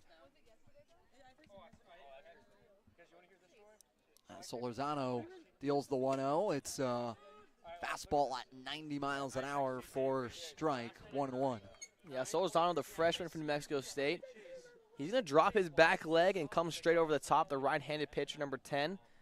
Fastball is pretty firm. 1-1. Another fastball high upstairs at 90. Solorzano, another two-way player for the Harbor Hawks that can also find himself in the batter's box when necessary. Yeah, and on the mound, 4 1/3 innings pitched for him under 2 games. 2 appearances so far. 2-1 goes way inside as Kofer is sent back away from the plate, and might get caught a little bit of Robert McHugh as well. I think an umpire as it skimmed by him. Looked like it caught a piece of that left arm, and that is the 3rd time that he has made contact with the ball, and that one may have been direct. Seen a couple balls spiked in the zone, but Solorzano missed pretty badly, arm side, right in on the hands of Kofer, and looked like that ball may have clipped him, and seems to have shaken it off. Robert McHugh's going to want a full ice bath tonight after the beating he's taken over these last 2 innings.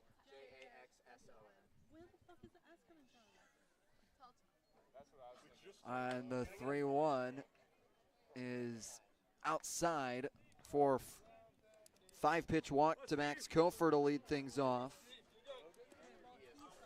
And that's exactly what you're going to need from the Whitecaps. You get your leadoff guy on if you want to sum up any rally here.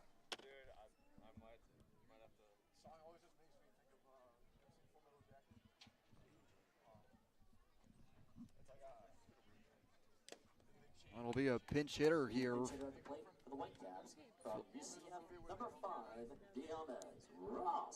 Hyannis Ross from UCF will be the pinch hitter here in the 9th. Now the 0-1 is swung through on the 86-mile-an-hour pitch. Diamez Ross, Florida State guy. Stepped up. Jackson West, the catcher, behind home plate. The 0-2 runner goes. Throw is high. The Jackson West will allow Kofor to grab the bag. The defensive indifference. Yeah, not being held on over there at first base. Understand that that run doesn't matter. Defense going to matter more. One picks up there for a brief second, and now the 1-2 is a swing and a miss. Steve Solorzano goes down to 88 miles an hour and gets Ross swinging and missing for the first down. Yeah, great job right there, working up to down right there, changing the eye level, put that fastball, 88-mile-per-hour fastball down in the zone. Gets Ross swinging. Now Nick DeMille stands in, the leadoff batter for the Whitecaps.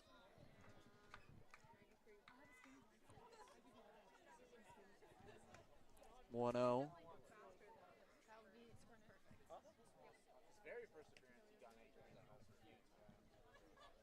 Solorzano looks back, brings his attention forward as Duno lines one into left center field gap. Coming in to score will be Kofor, as going for three as he's held at second on the turn was DeMille. Big gapper there for himself, and he's had himself a 4-for-5 day as well. Two star players in both dugouts so far tonight. And once again, just like Jackson West has been doing, he's been doing just as well, hitting the ball hard, solid contact, finding barrel. That ball, one hop the wall into the left center gap. Exit Vila didn't pick up right there, but that was a hard backspin line drive into the gap. Runner goes. Jackson West throws down to the third baseman. Clark applies the tag, not in time. Domino is able to grab the bag on the stolen base. Wow, he was halfway across when Solorzano threw that pitch. Of course, Solorzano not having to worry about the run on second, doesn't have to look over. But Jackson West having a quick throw over there, almost making a close play over there. The 0-1 from Solorzano is an off-speed pitch at 79 miles an hour. That's continuing to fly and goes foul off the bat of Helfrich onto the turtle. As Helfrich's behind 0-2 as Brewster Whitecaps down to their final 2 outs here in this contest. And gives an opportunity as Katuitt was able to beat Wareham 4-2 today. The pitch is low, 1-2, and that stacks things up between Hyannis, Wareham, and Katuitt at the top of the West, making tomorrow's matchup a battle for first in the Western Division. Can catch that one right back here on the Hyannis Harbor Hawks Baseball Network. 1-2 from Solorzano with an 80-mile-an-hour pitch low. 2-2. Can catch pregame starting at 5:50. First pitch scheduled for 6:01.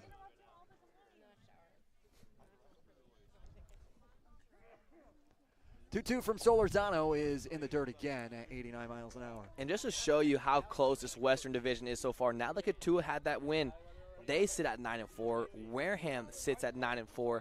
Hyannis Harbor Hawks currently at 7-4. If they get this win, will be 8-4. Will be one game behind with Katuitt playing against Katuitt.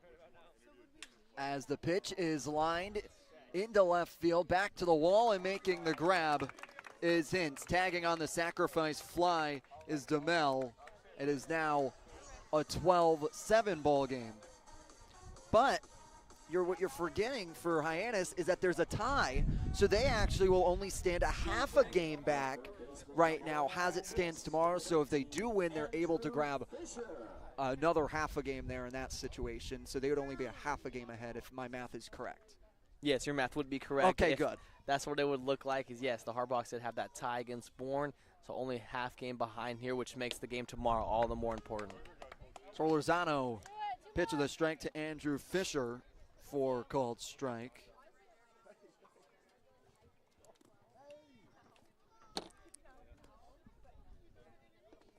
The 0-1 is away, 1-1.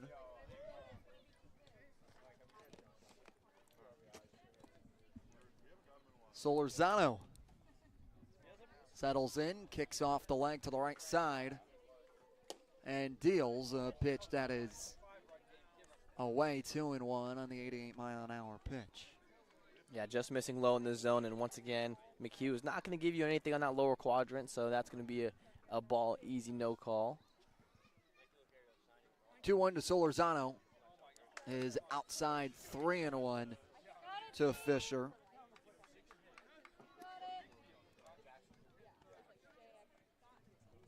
Yeah, Solorzano drops that back leg, smooth delivery. That ball just flies out of his hand. That's a guy who can, when he's at his peak, can top out at 96 miles per hour.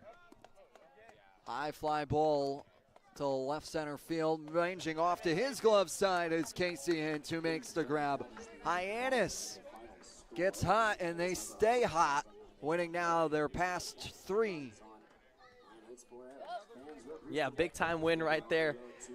The Brewster Whitecaps came out hot, 5 runs in 2 innings, but after those runs, put up a bunch of zeros. Offense could not get going once again until they put up 2 late in that bottom of the 9th, but a lot of zeros in between, and that is a props to the Hyannis Harbor Hawks bullpen. Yeah, it's a big bullpen day again for the Harbor Hawks, shoring up the victory, but it's their hot bats that really came through here today after the Brewster Whitecaps were able to grab the first 2 runs of the game. Then it was Blake Seville with that solo shot, but then it was another 3 spot put up by Brewster, but then until this final 9th, they were held scoreless. Yeah, and it's going to be the walks and the timely hitting. Once again, only out hitting the Brewster Whitecaps by 1 hit, 10 hits for the Harbor Hawks, 9 hits for the Brewster Whitecaps, but the score difference shows that timely hitting, able to work walks, and 4 errors for the Brewster Whitecaps, and the Hyannis Harbor Hawks made them pay for it tonight. And that's what's going to happen in those close games, and that's going to separate them, are the walks and the timely hits. And it sets up for a battle for the West tomorrow. Should be a big one. Can catch it right back here on the Hyannis Harbor Hawks Baseball Network. We're hopeful to have Josh Schreiber back from his laryngitis. We'll find out whether or not he is. Alongside Nico Sharp, I'm Jacob Irons. Our producers, Chase Avery and Daniel Bottolino. Our sideline reporters are Josie Broyles and Matt Coates. We'll see you tomorrow. Have a good one, everybody.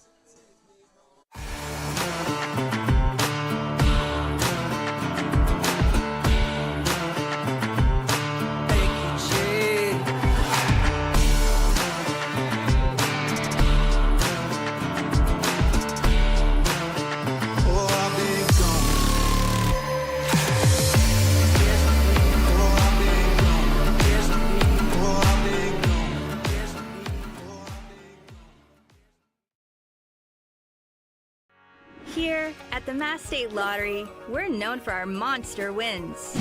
But there's no bigger win than the $1 billion we provide each year to support all 351 cities and towns in Massachusetts. In our game, we know that supporting local businesses and helping communities is how we all win. Because at the lottery, we're all playing for the home team. The Mass State Lottery. Welcome to the state of winning.